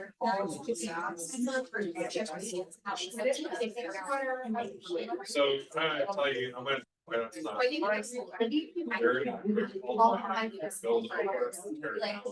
Not all, Sean, but if you're not. Let's make it. This right here is one. Yeah, because they're talking about these substance abuse, they can't stay stable. Well, I mean, it's around the corner. It's turn that back. Well, security disability. We need to.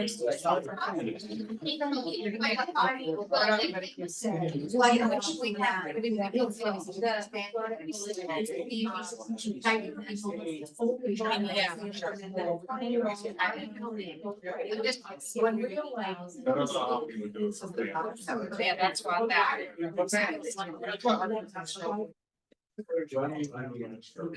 That we. I know there's a lot of. Well,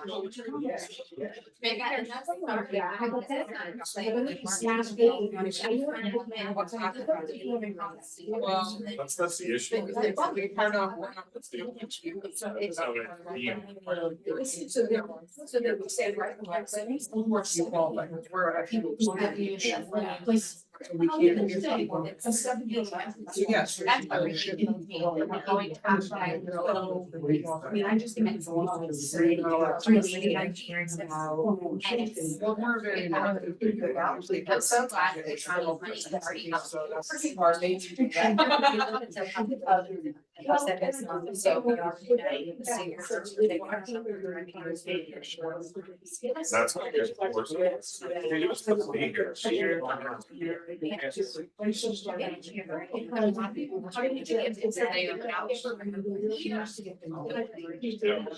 Partnerships. You know, it's that it's some like real partnerships. Humane Society. Yeah, so that's where. Right.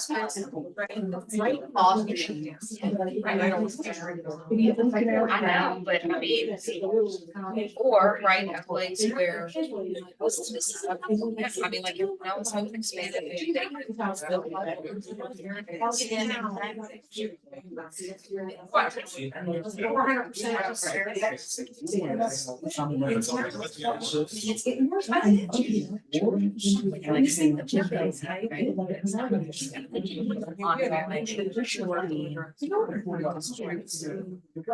But you know, so again, I've said.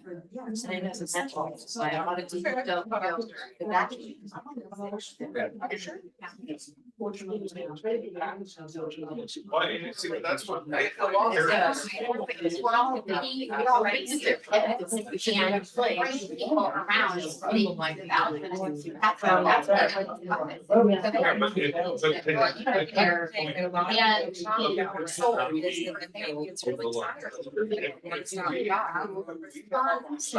It's just a matter of what your criteria is. You have no ability criteria.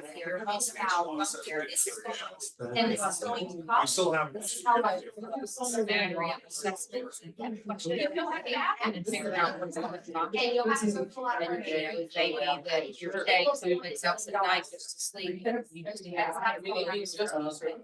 Take shower. I think that when it comes to getting people in the chart side of their not sleeping on that's what people do. Like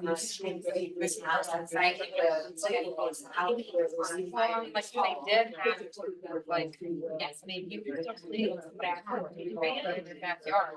I have to they did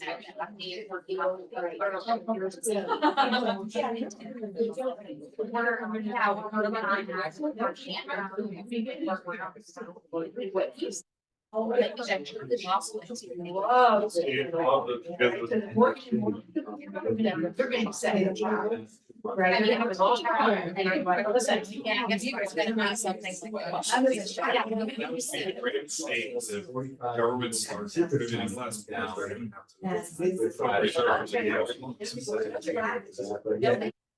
It's not like that.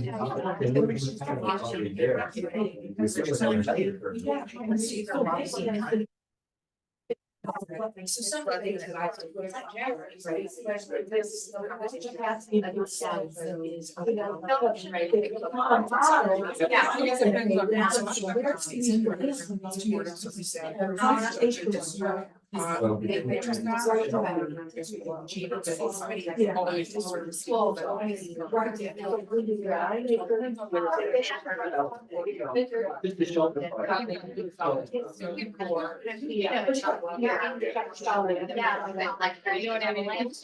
So I'm like, so. Percentage, percentage are right.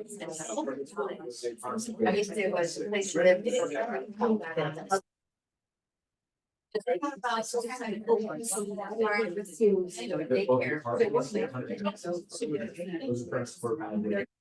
To me, that's. And then.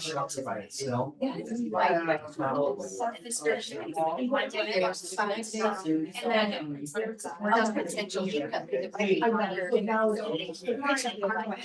the only places that we can start. Well, there are that on, there are.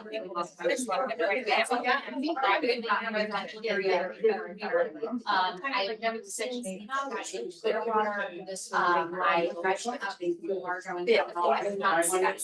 there is rural area. Forest, the only thing I would invest in is rural. Thanks, so it looks like everybody's pretty much completed their notes and brainstorming session, so we will, if you want to take a quick 3-5 minute break, bio break, go ahead. If not, we can get started, or you can elect somebody from your group to share the information that you wrote down. So we have less than an hour? We have until 4:30. Okay, I think we should get moving, no 5 minute break. Is everybody okay? Okay. Alright, so who wants to go first? Yeah. Seven volunteer, do we want to? Yeah, we can post it up here. Oh. Sorry, I'm presenting. Yeah, we can present it. All right, I'll go first. We'll go first here. Do you want us to take it up on this? Yeah.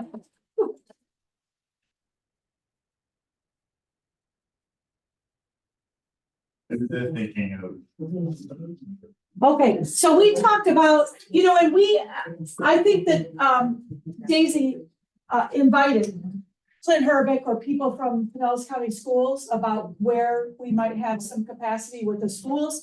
I remember somebody told me that there were, and I know I volunteer at Sandy Lane Elementary, they're doing a whole rehab and they must have like 25 or 40 portable classrooms, and I think they're looking to, and again, I can't remember who said it, looking to get rid of those portable classrooms. So And I think- Clinton did. He Pardon? reached, Clinton said that Did he say he that? had some mobile classrooms that he wanted to share, see what we could do with them if there was anything that. So that's we can something to use. look at. We need to get FAST involved. They are county, nope, you don't think so? Okay, well, No, I'm talking to myself. yeah, okay, the faith-based community, again, I worked with them for 4 years with, every year they call me in and talk about initiatives, and I agree with them and I make my statement, In but the 4 years, did they ever actually offer to do anything No, other than advocacy? that's right, because I've always said to them, I need you at the table, I need you to speak up. And I'll tell you, that's not what they do. They Yeah. do advocacy. So that to me is why fast becomes a problem when we keep saying they need to be at the table,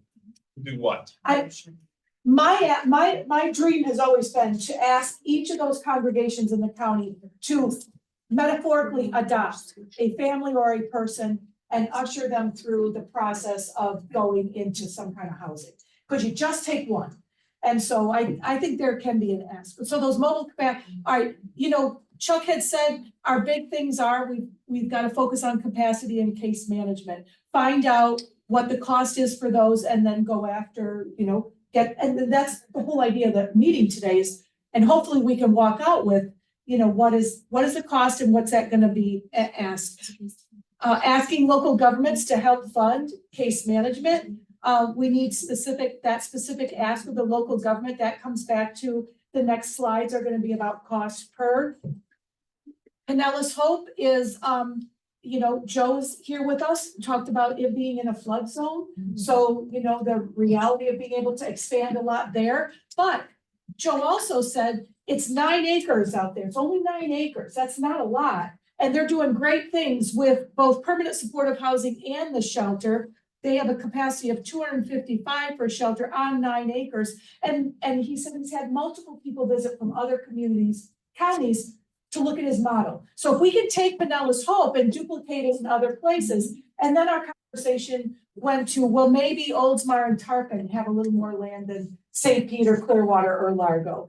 And that's about it. And then we can look at, public or private property, this law isn't related to maybe we ask Countryside Mall. You're certainly not packed all the time. Stick some portable classrooms out there. Don't you think those Countryside people would like that? Maybe not, but it's a reality, and then we've got space. And they can go in and use some facilities. We can set up some facilities inside a wing of the malls. But anyway, anything else? Table 1 or whatever we are? What table number? All good? Y'all? That's good. Okay. Oh, yeah, parking lots. Oh, parking lots. Yeah, parking lots like in Walmart and we need hospital leadership here as well, as far as discharging people that need, as you guys said, medical care and not doing that. And we had also discussed setting up safe parking zones. Our group had discussed, like, there are some areas that are not zoned, you can't build residential on them and whatnot. And they might be useful. Like parking lots over brownfields or something. Yeah, they might be useful for setting up safe parking. Well, thank you, Table 2. Who wants to go next? Okay.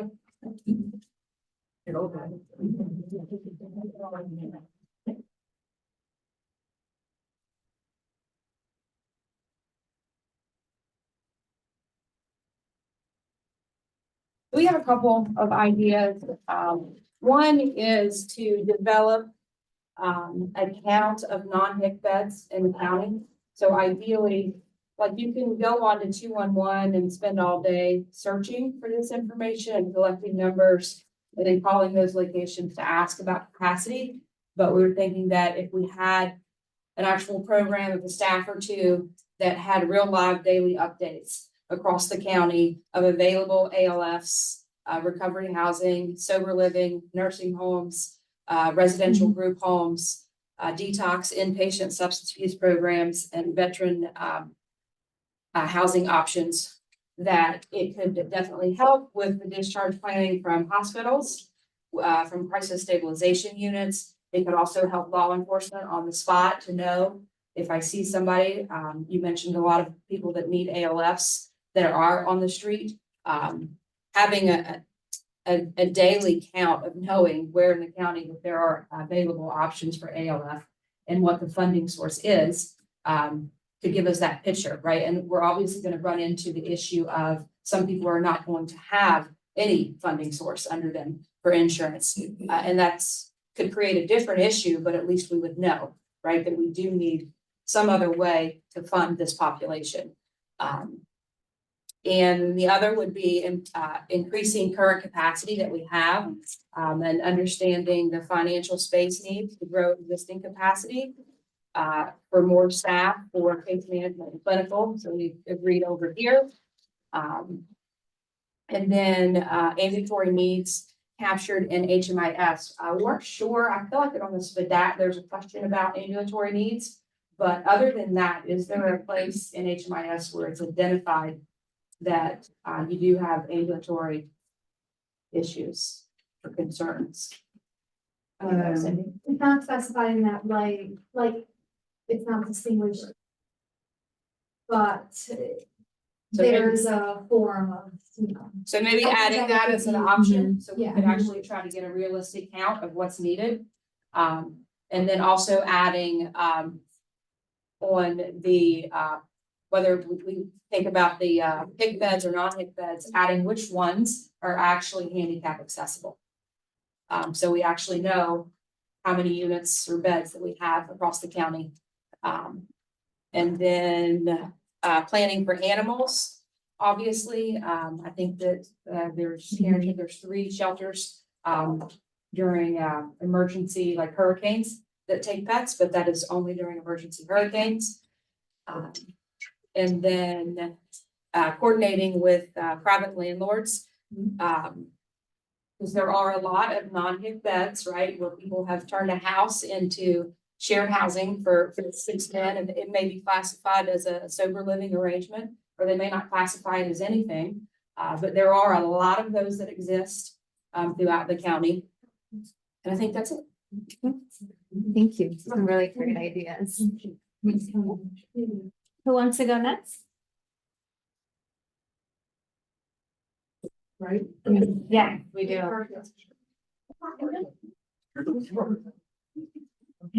Let me get up here. You want to put it on this side? Oh, yeah, she, make it that.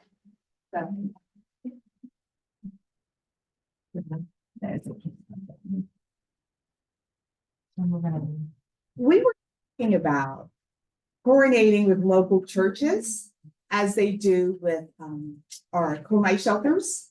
And maybe we can have a rotating list of churches that would be able to receive a homeless individual or homeless families for that particular cycle, whatever that cycle is determined, whether it be a week or a month.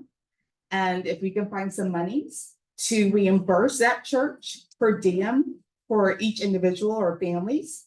And that way I can help them with the cost of hosting the homeless individual for that night. At least there's someplace for that individual to go with a sense of dignity. And it's a church. And I think that some people will prefer that sort of environment as opposed to a shelter. Because, you know, people have their ideas about what shelter is, and if they go to a church, it might be a little different. But someone had mentioned FAST, Michael, but if we can at least reach out to these organizations, they have, I know I grew up in the AME church, we have a bishop and other types of denominations, they have their hierarchy. So just communicating with them, perhaps. I know that someone had mentioned that empty parking lot in front of Safe Harbor. Who does that belong to? It belongs to the city of Largo. I don't know, that could be something that, and I can't speak on behalf of the city of Largo, obviously. But I think that if there were an encampment there, it might generate more 911 calls, who's to say, but at least it's something. And we also talked about the wagon wheel property park. Who owns that? What is it being used for?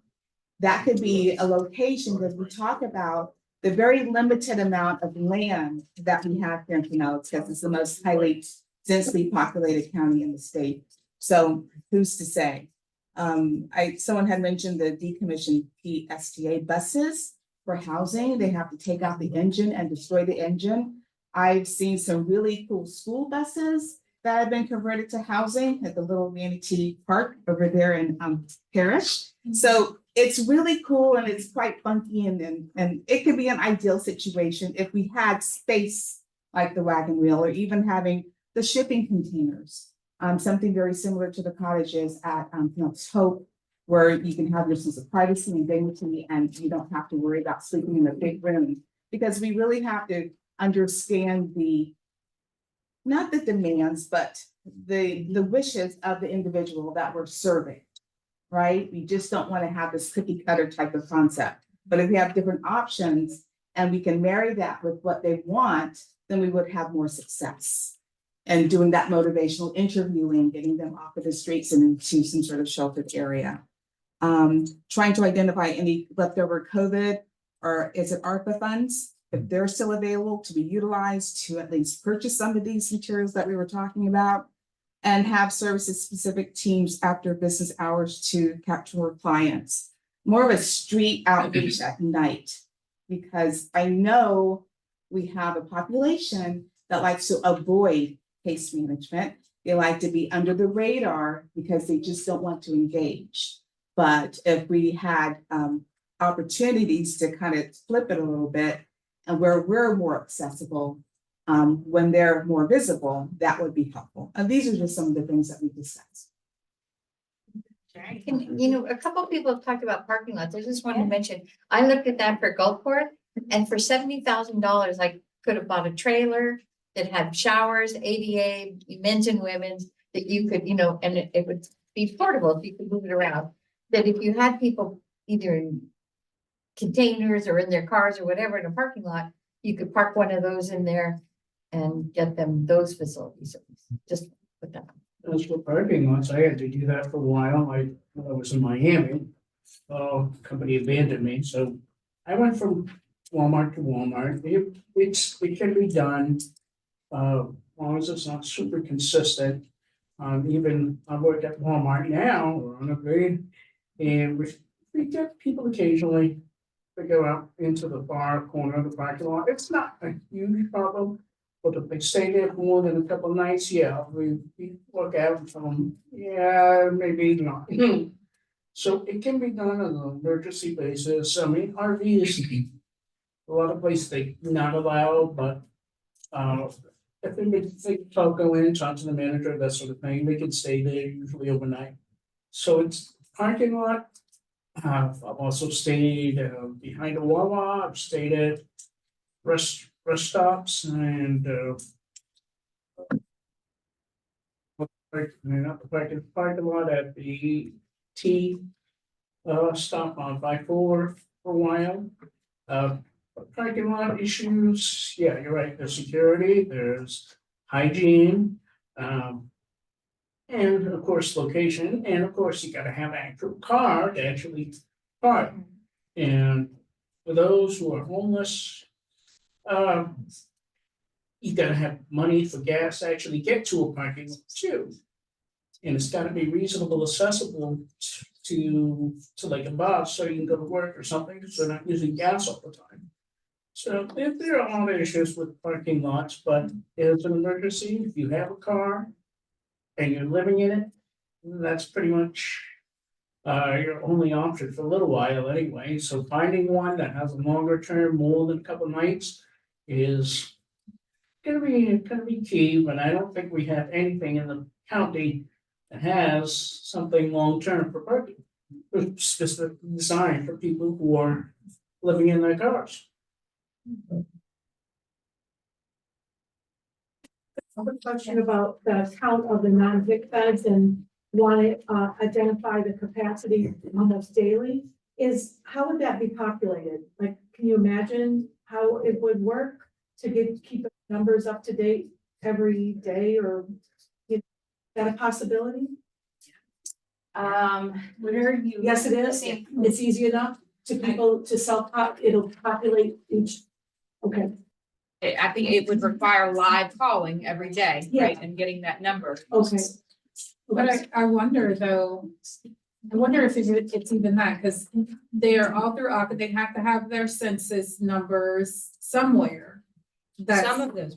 Yeah, I mean, yeah, well, the nursing home, yeah.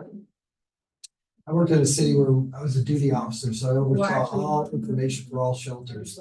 And we had the open occupancy number. So that's basically what I was doing on 3 times of a shift in 12 hours. I would call each of the facilities and find out what their numbers were. So we had new capacity for our outreach workers and for the city, the city's upper management, city manager, based on the city manager's office. And that's what I was doing, was developing stats. And constantly knew in real time what we were dealing with for beds. It can be done. You just have to hire somebody to do it. That's popular. So I guess my question would be, would you want to capture those in HMIS? Because we're working on a report now where it would do real time capacity. And if we don't have that in our system, we won't know that we could, if we made them go into our system, we could pull that information out for you all. It's just, how would you be able to get them into our system? I mean, I would say whatever is the easiest that these organizations would agree to do. Right. And they'd answer the phone each day before they pay for HMIS and get trained on it. And keep that up to date. But they could answer a phone call every morning at 8 a.m. to say, what's your vacancy number right now? Yeah, and maybe this was just a temporary option as a response to prepare for what's gonna happen in January.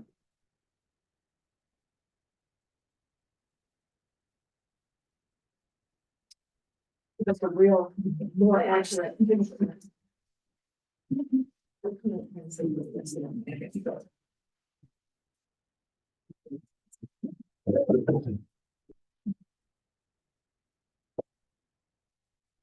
List kept growing.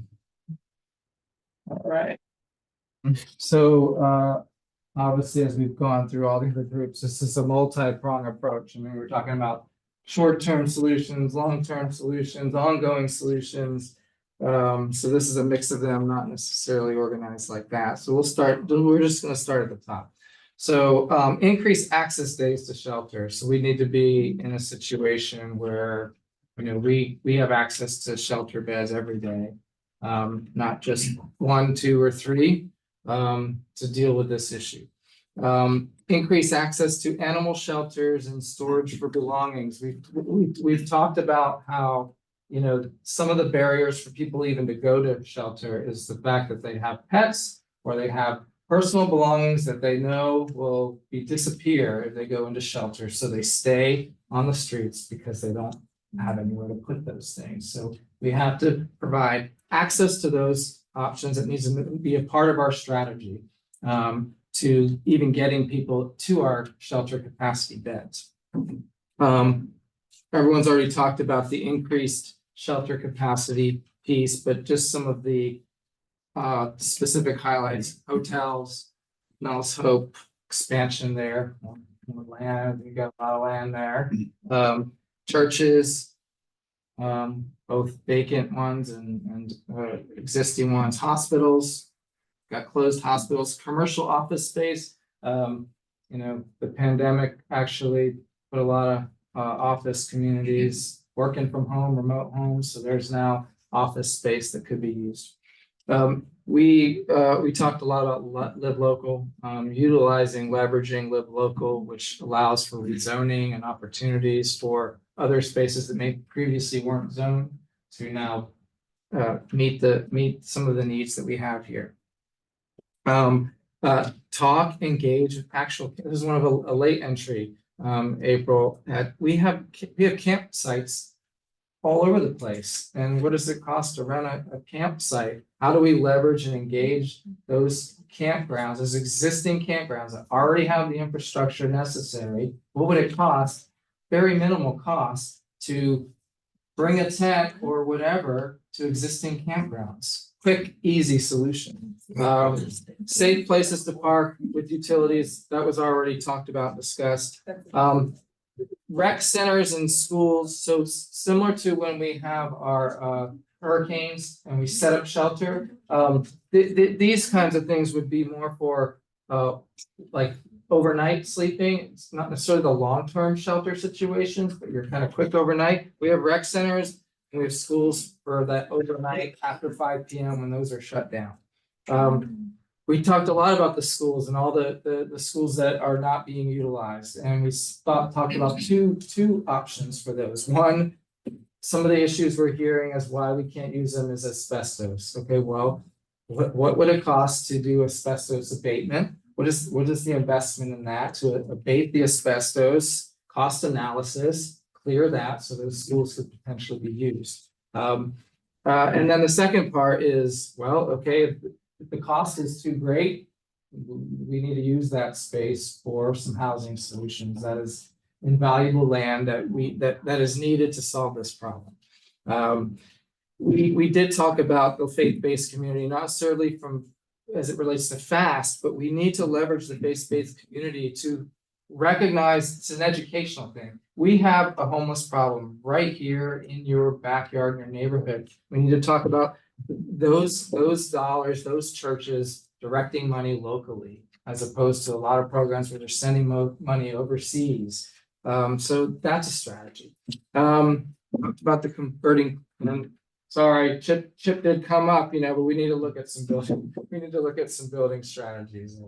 I didn't bring it up this. I did, Chuck, it was me. But the thing that, one of the things around CHIP is the biggest barrier to CHIP historically was the surrounding neighboring communities and that kind of thing, right? But if we, again, as Kevin said in the beginning, it's not a one size fits all, but if we said for CHIP, and I'm just making it up, but that we would shelter 70 and older, just the 70 and older, right? Like the community, I think, could get behind, this is a shelter for 70 and older. In other words, it's not, we're never gonna have a one size fits all, right? It's gonna take a village, right? It's gonna take, so, maybe CHIP would be like, well, we will shelter 70 and older, or 62 and older, or we will shelter, only families with under twos, with littles, right? So we don't have shenanigans going on, or whatever, but that we could get, that we could get very specific about some of these housing or emergency shelter solutions around populations that we are particularly concerned about that can't go to, again, I hope that the message that we leave with is that the answer is not safe harbor, right? We got a lot of other things we gotta do. Okay, thank you. These are really amazing ideas. So I guess the next steps for me would be, what are maybe 3 or 4 action items that I can take away so that we can start building, moving forward, advocating, contacting, for the next couple of meetings. So do we want to just create like those action items and say, okay, these are the things that we want to take on? Who's the champion for this? Who's going to be responsible to bring some of this information back to the table? Who do we need to contact to move any of these items and put them into action? So maybe we can have a conversation about that and come up with some action items out of all of these great ideas.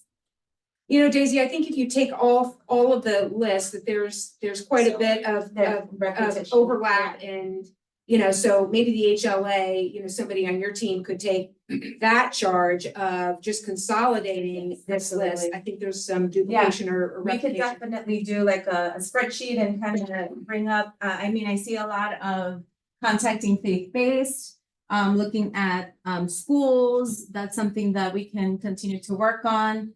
Increasing access to shelter days.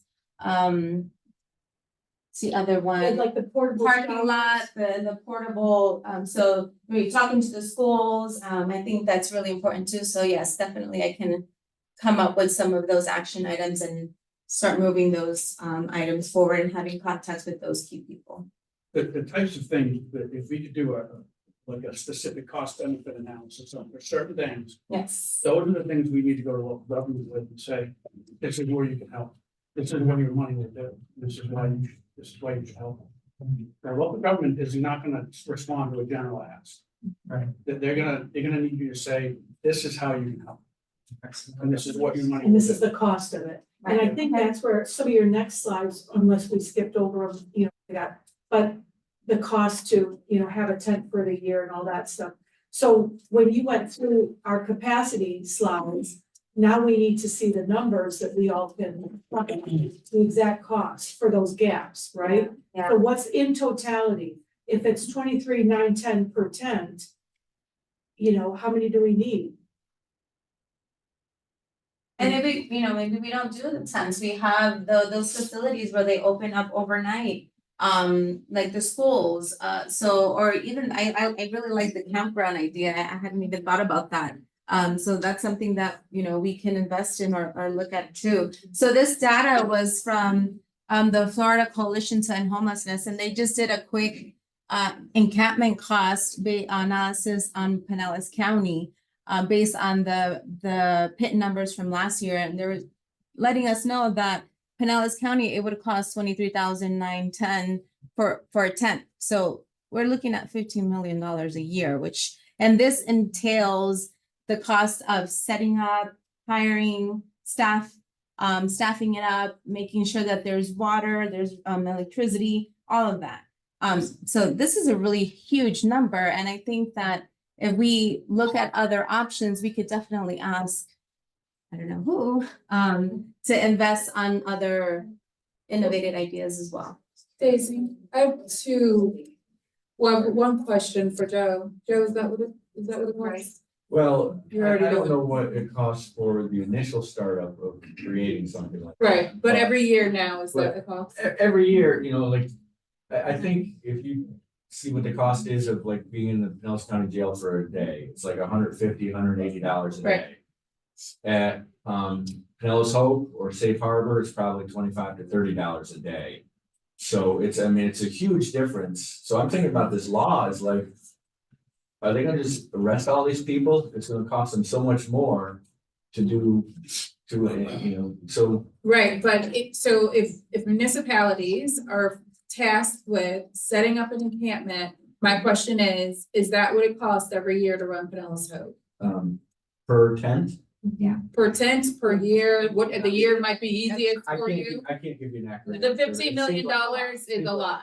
That's what I was thinking. And that's because they included the startup costs, right? So this is not gonna be ongoing. This is gonna just be with that startup cost. That still seems like. Yeah, I mean, it's an outrageous. Because it's showing that the tent costs more than a house. Right. Yeah. Right. And then. Right? That's permanent housing, so. Yeah, they Soon to be- said permanent supportive housing would cost 18. Yeah, so That's the a year. permanent supportive housing, so an apartment would cost 18,000, but a tent is gonna cost 23. Because of the startup cost. That's what Is the that because analysis of said, and I can land? send that. No, that's okay. I see it says including Yeah. $3,130 for the initial cost, so. I just know that's obviously not what we pay you all Right. for a year. $215,000 is our investment. That includes the case manager for the city of St. Petersburg for a year.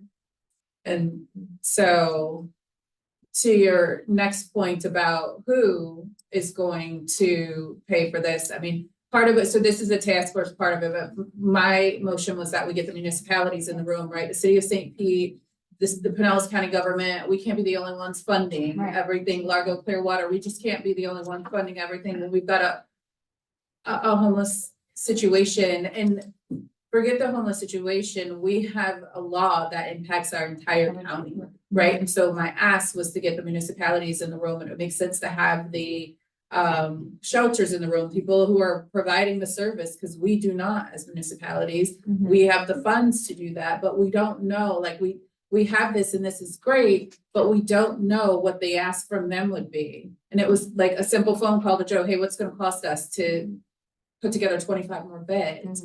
And so if we don't have those people in the room, the beaches, all the way up to Tarpon Springs, if they don't recognize that they're gonna get sued and it's gonna cost them, then they're never gonna come. It's not, I agree with Chuck, like we need to know what it's gonna cost us and what we're gonna get from that, right? We all wanna see those objective measures.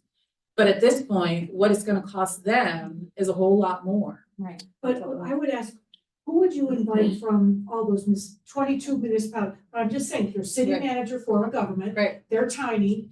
I had a conversation with an Indian Rocks and Indian Shores about $50,000 a year, and they just flatly said absolutely no. And so, who do you want? Do you want the symbolic mayor? Do you want the city manager? Do you want the financial director? Who do you want from the city that's able to intelligently participate and then have some kind of, Whoever's gonna make the decision and understand and go back and take it to them, that they're gonna get sued and it's gonna cost them more than $50,000. Got to be the city. That's who it would be. It would be It's their gotta city manager or manager. mayor. Yeah, One of the two. yeah. well, I most part. advocate for a city. City manager probably in there that don't have a strong lawyer, right? Yeah. And that's probably who's over their budget and those things, but. I would just say before you get the municipalities in, you have to understand what our true capacity is, back to the first slide. Right. And then second, what the growth of capacity could be with funding. So I think all the shelter providers need to get together or come back with a proposal to say, yes, I have space, but I need this many more staff, and this is how many much more capacity to bring to the table, so that there's an ask back to the municipalities and a cost share throughout. I don't think getting them together in the same room is gonna accomplish what you want, because the shelter provider is gonna have to go back and do the proposal and come back. I did ask for that shelter capacity thing to be sent out beforehand so that with real numbers, so that we would all know that. That was part of it as well. Well, I've worked in communities where the public and private work together. Those are the most effective systems. I get about 20 calls a week for people that are getting discharged from medical facilities in this area. They want me to place them in. I'm the discharge option. I've had to actually put on my phone, I'm not your discharge option. Yeah. You need to call the facilities and see if it's suitable for them to be in, whatever their condition is or their situation is, to transition in. What I can't understand is why they're not paying into the system, or why there isn't some type of partnership with medical facilities. That we need mental health facilities, we need these things. They could be a benefit for them, it could be branding, it could be almost anything. But there's gotta be something there, because the money is in, let's be honest, in the medical framework. And I've seen it in other communities, and it actually works, where they do a public-private partnership.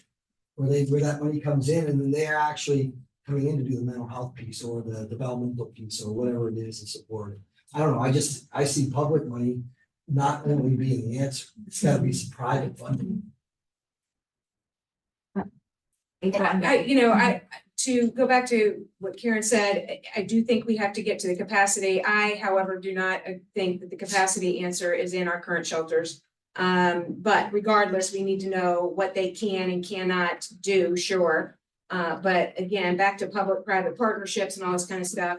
What is the capacity in our campgrounds? What is the capacity in our churches? What is the capacity in all the things that we put on our list? I mean, someone might bring 5 beds from one place and 5. That is the number, back to, and what would they be willing to do? And then which is a public-private partnership. And then what is the ask, right, to these municipalities and that kind of thing? I think we can't get our way out of this until we know available to this solution in terms of beds. Is the school system willing to open schools? Is the YMCA willing to keep the YMCA open overnight? Are some of these community centers, willing to keep open their doors overnight for a fee? How many beds would that be? There's a lot of those questions that we need to get the answer to. Okay. And I think that's something that we can work on and get some of that information for our next. So one thing I'm hearing is that we could have like beds all over the place, just small numbers of beds. That wouldn't have the ability to provide the social workers and everything else that they're supposed to do. But if you had day centers, in addition to those, maybe a couple around the county so that they were within transportation, that could be that other side of the need that we need to do. And then speaking as a municipality, we have to, once you have all this kind of put together and sort of how much you overall need, then we're going to figure out between cities, who pays what, how much do you pay? Like if I think I have 5 homeless people, do I pay 5 units of something or does it have to be by population or what? Your tax revenue or something. Or something, yes, we'll have to figure out what would be an equitable way to, because we have so many really little towns compared to the bigger ones. And I think we have to be realistic about when you mention the YMCA or, community centers. Their church is willing to do this. I can imagine Daisy picking up the phone and making a call to the YMCA and they're saying, wow, that's great. I'll bring it to my board. We're gonna have the lawyer vet it. I mean, those things, you're not gonna get an answer in 2 days. So no, because you have to do a level 2 background check. They Yeah, won't do it. piece too, because I'm within the industry, the insurance industry right now. Yeah. The property, the general liability industry right now in Florida is out of control, out of control. So that's another consideration that's To gonna, be real. it's honest, they're gonna put the barriers up right away to say, look, our premium just went up 60%. If we open this up, we have to, our insurance, that's gonna be a big deal. It's gonna have to be some concession from an insurance perspective for the folks to do this.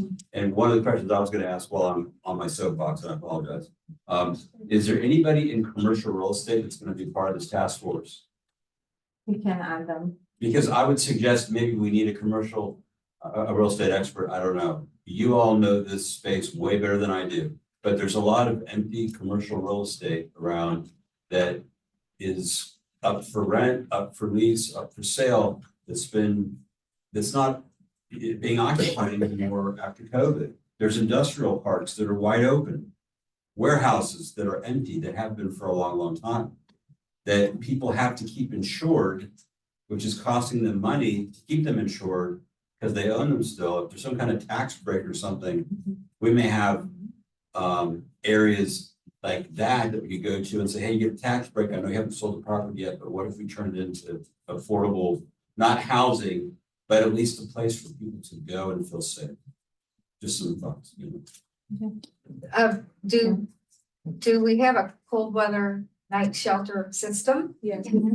Why don't we activate the cold weather night system for this purpose of adding capacity for this year that we have got to, figure out it? Is that realistic? Because it incorporates a lot of schools and we do some of that. I'm thinking more like hurricane and is like your really emergency type things to be activated, to be regularly activated. I don't know if we're being realistic. The school's So I closed. can speak to the cold night shelter program. The cold night shelter program, we use community centers, so the Boys and Girls Club in Tarpon and Pinellas Park, and a lot of churches. We also, St. Vincent de Paul and Salvation Army and St. Pete open up their cafeterias as well. So that's what we do for cold night shelters. And capacity is largely the issue today. Our cold night shelter providers open for up to 6 nights. Night guests, and it takes last year, this year it would have taken a few more because we had a couple of new locations, but last year for our 9 locations took over 100 volunteers per night and 16 paid staff members per night. Not really realistic. It is an option to explore, and we do have a system in place that could potentially be replicated in other ways, but there would be capacity issues with the existing locations. And it would require more funding. Yeah. It's funded in part by the county as well. Definitely. We had in Northern Illinois when I was there, and I forget what that, it was pads. And people got to take free public bus service to a particular church at night. And the church had delivered the mats, cots, these were cots. And then the church congregation provided the meal. They came in like at 6 or 8 at night. And then they got a breakfast in the morning and then they left. And they were with that church, it was like 2 Thursdays out of the month. And so there was a shared thing. And if you had something like that with also then the portable showers outside in the parking lot, as well as as you suggested, community resource centers dotted throughout that they could go to get mental health or substance abuse, treatment. I mean, that might, it was like you said, some dignity that you're not in a. Almost like the family promise. Yeah, like a family promise. But you are picking up your stuff every day and hauling it around, and you're being shooed out in the morning, like, And go off and fend for yourself. If you're picking up your stuff every day and hauling it around, like I know for us, quite frankly, we aren't enforcing it, but you're really only supposed to have what you can carry. Yes, So if that's you what you have, guys did. yeah, the majority So of no your stuff will bicycles, not. No bicycles, no pets, it's really, but if we had it for just 70 and over, or, something like that, that was really, easier for people to be pathetic towards, you know what I mean?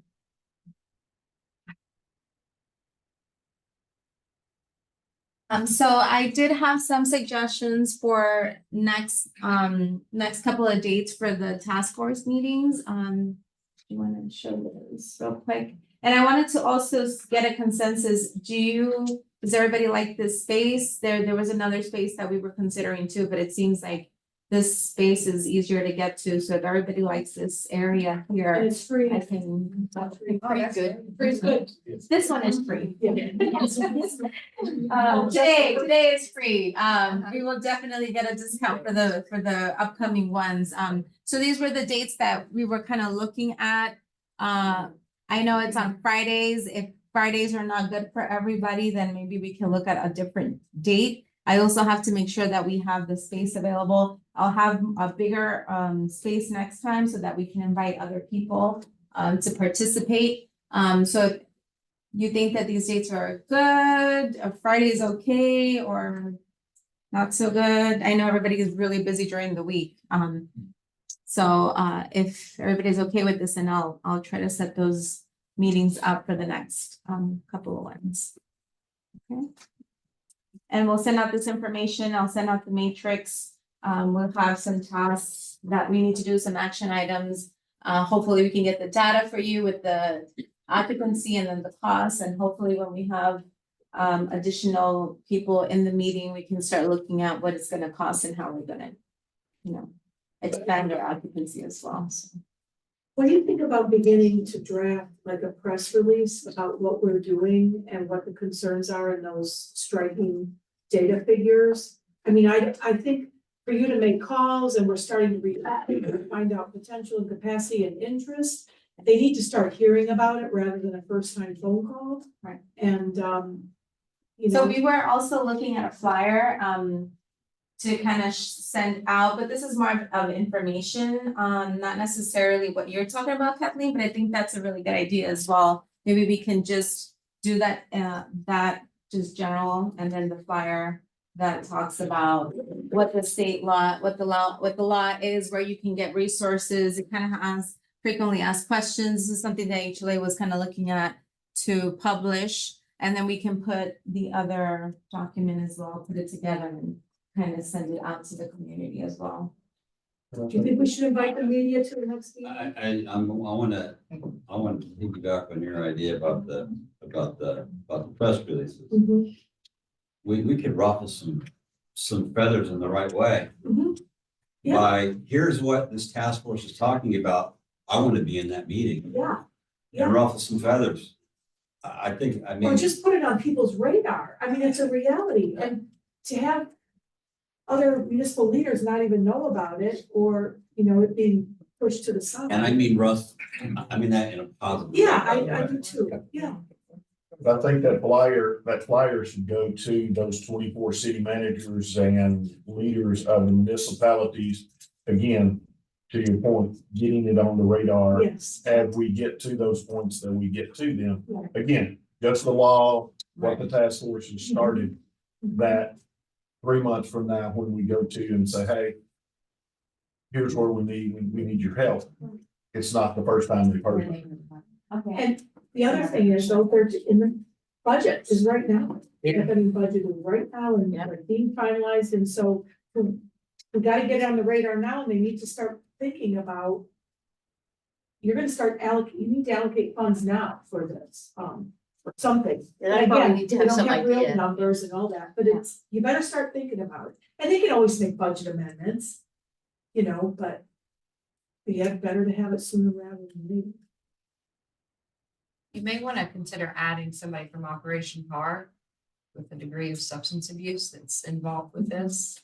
And maybe somebody from ACA who's going to be licensing ALFs, nursing homes, residential group care, the detox.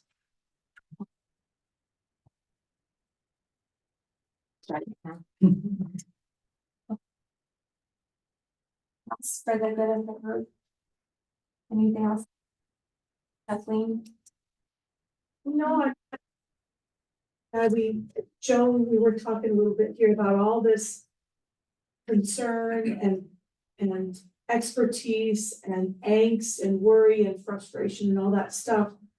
And then it comes to be October 1st, and there's the first lawsuit, as Aaron said, on October 1st, all this, and there's a flurry, and then it's like, oh, we're putting everything on hold. and nothing's gonna be, you know, the law's not gonna be like really enforced or something. I'm like, oh my.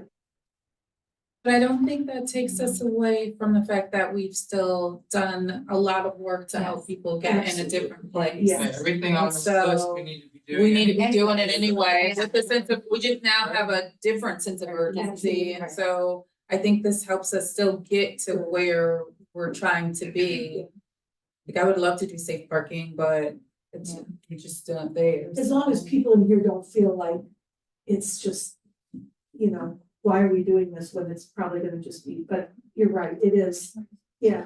I was just gonna go back to like the press release. I mean, is it that you want the press here to see the work, or Yeah. do you want a call to action where you're convening interested parties to see how they can contribute? Because like, what are, they're gonna videotape us just talking and planning? Oh, I or don't is think, it- I don't want video. That could go. But just But like, I I mean- do think that this is media worthy and Yeah. we could have videos here. yeah, But is it that you want people who are interested in engaging to Yes. engage? Yes. I think that's separate than the task force, in my opinion. okay, I think it's a convening to see if there are private Yes. partners that want to step into this space. Mm-hmm. I don't see that as like this task force. Like, I feel like this group is like the meat and potatoes, or we're gonna get the work done. okay. versus- And how do we get the what meeting do you want? to I get think the it's a press here? separate convening, a call to action on who can get in the space and get involved, not being here to memorialize this. That's just my opinion. Yeah, Yeah, what I was thinking, was us preparing the press release based on the conversations that are happening as part of the task force, not having media here necessarily. But us controlling the narrative in that way to say, here's what this task force has been talking about. Right, did it as a press release, you know, and then, you know, and for inquiries or whoever wants to do stories on it. Then, you know, we direct them either to Daisy or, you know, someone who works on going back to all our Providers, discussions yeah. on advocacy. Yeah. Right. You know, let's identify the people who can really talk about what this is about, and what we're doing. And I kind of agree with Karen. You know, I think people are gonna be less free-form to talk about stuff yeah, if we've got the media necessarily around, not that we're hiding anything. right, but you're right, you're right. I think Karen's right in the sense of, you do a press release on this issue, someone's gonna run with that story. They're always looking for stories. This just passed. This is national news because of the Supreme Court case. This is the time to do that. And for inquiries, go to, Right. I say Victoria, just because, you know, she's very lyrical and that would be fun for. You know, You also want to see an interview where I dance around. But I think to Karen's point, that call to action is either from the COC and or HLA. Yeah. That call to I think it's action. both. I think it's gotta be, like, that press release has to come from, maybe just not just that, Joe. The COC, the HLA, the sheriff, the county commission. I mean, this is in front of us now. Like, let's make this a big deal. Because it's a big deal. Yeah, we're gonna figure out, and again, also to Karen's point, see, Karen, you think I don't like you. Is to Karen's point again, is if this is the meat and potatoes, this is where the work's gonna get done, that's great. But let's do this like as kind of separate things. Well, plus if people see that this might cost money to do all this stuff, but getting sued could cost taxpayers Right. even more. Wow. And I think the message is that this affects everybody, Yeah. every municipality, every individual in Pinellas County.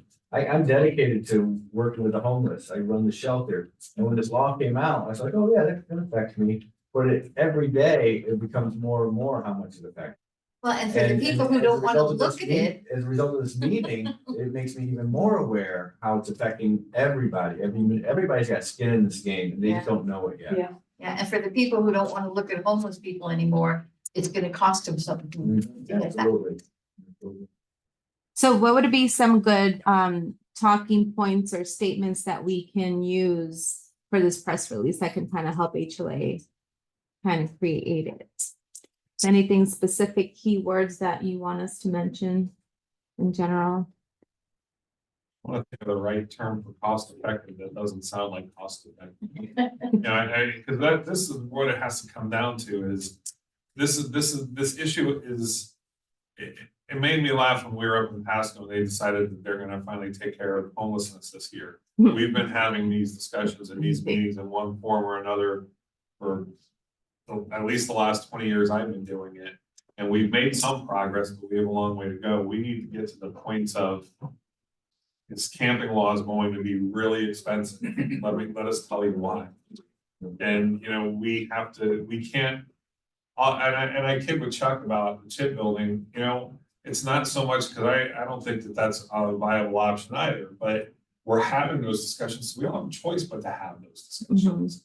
And, you know, we have two paths we have to go down at the same time, immediate and long-term. And so when you start looking at those keywords, what's the one that's going to have the most impact? Are you ready to spend your taxpayer dollars on lawsuits? That's what's going to happen. And, you know, and instead of money going towards solving issues or fixing roads, we're going to be paying lawyers. Are you ready for that? Well, we want to have something, I think by the next meeting, something we have, I don't know if anybody studied what the best case and worst case scenario of this law effects on the local communities would be, in particular with the cities and towns, what their financial risks are if they don't comply. You know, in the worst case, and then the best case is if they do comply, they have enough capacity to house people. That's the best case. In the worst case is they don't have capacity, they get sued. And this is the average cost of a lawsuit. And times how many homeless people are going to sue? How many organizations are they going to be facing? They're going to be sued on October 1st, so most likely January 1st, no matter what they do. So emphasizing the best case, you can reduce it by actually creating housing. The worst case is you do nothing, existing homeless population stays the same or grows, you get sued, you lose $2 million or whatever it would cost. When you lose the lawsuit, the homeless people are still going to be homeless because they're still not creating space and they can get sued again. So instead of those taxpayer dollars going towards schools, going towards roads, it's going to go to lawyers. So I'm thinking we got to have some sort of best case and worst case scenario numbers for the different parts of the county, whether it's South Pinellas County, middle, or upper, because they're going to be different for each area. With a different number of homeless people. And if we go to the city leaders with those figures, say, hey, this is the best case scenario, this is the worst case scenario, this is the numbers what we come up with, this is what we're facing. So you can work with us in terms of trying to find solutions, or you can just wait for money to be drained away. You really have to figure out where the liability. What do we have to do as far as increasing capacity in order to reduce the liability to the entities? And we really don't know what that is, because we're not going to solve homelessness. We're not going to be able to do that. So what's the level of capacity building, and then how much does that cost? And then you can go back to the municipalities and say, hey, this is we've got to limit our liability as a community. This is what we. That's that gap analysis. The gap right? analysis. The gap, we have it. You need to come up with the total numbers, you know, and then Housing first, definitely. I think that has to be all, you know, mentioned with the press release and how, and housing first and housing focus, you know, increasing capacity. That definitely would have to be one of those talking topics as well, but. That NIMBY is no longer viable, or NIMBY needs to become YIMBY. As this argument that we keep moving problems away, because we don't want it in our backyards, it's no longer a viable solution. Or every municipality is going to go.